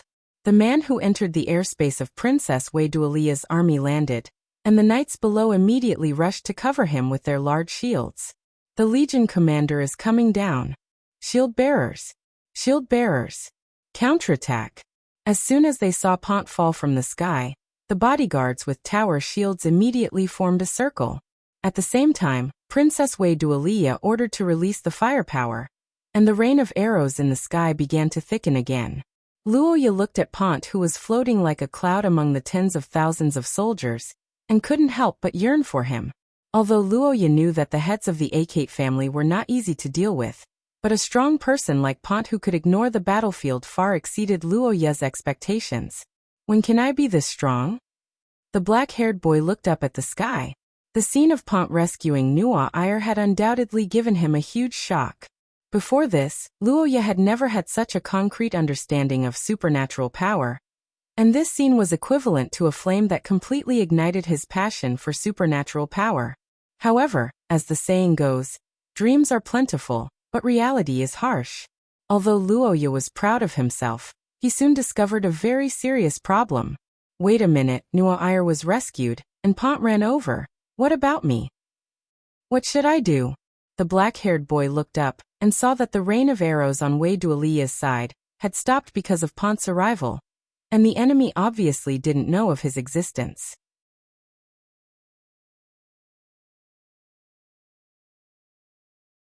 Chapter 85. Wei Dualia, I've brought the girl back. On the battlefield, a black-haired man descended from the sky with a young girl in his arms, landing directly in the middle of the shield formed by the soldiers. Wei Dualia, who was commanding the battle on the front lines, passed command to his adjutant, and appeared before Ponte, who had just returned from the enemy's camp. At this time, Her Highness was different from when she was in the labyrinth. There was no trace of arrogance on her face, and on the contrary, there was obvious concern. Although Wei Dualia had always been an elegant and well-behaved girl in front of outsiders, and it was normal for her to wear a mask, she was sincere at this time. Ponte's lone troop infiltration seemed easy, but it was actually very dangerous. In the enemy camp, Prince Vader and Marquis Felder's strength were comparable to Ponte's, but with the advantage of the School of Spells and Ponte's wonderful use of curses, he was able to go through the motions in front of both of them. Without a doubt, this rather heroic action not only made Luoya's blood boil, but also deeply captured the heart of a certain someone, and greatly boosted the morale of the soldiers. Welcome back, Master. What's wrong with this child? Wei Dualia came to Ponte's side, who secretly heaved a sigh of relief after landing on the ground, and was immediately attracted by the young girl he was holding by the waist. Wei Dualia's eyes narrowed when he realized that the new royal blood was actually a young girl, and before the man could say anything, he directly snatched the girl away.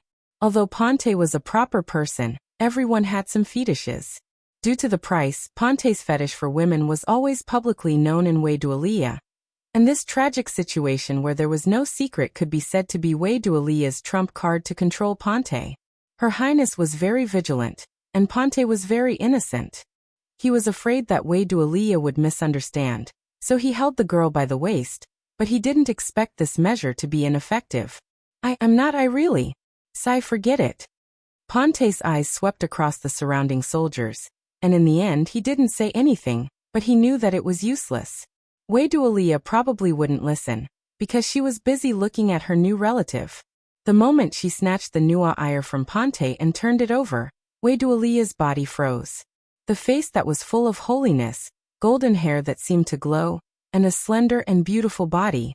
The first time Luoya saw the Nua Iyer, the princess was stunned, but that wasn't the reason why she froze. The reason why she was so shocked, because the resemblance was too great. Yes, Noelle and Victoria were too similar. Whether it was their faces or temperament, it was as if Victoria had been regressed by 10 years.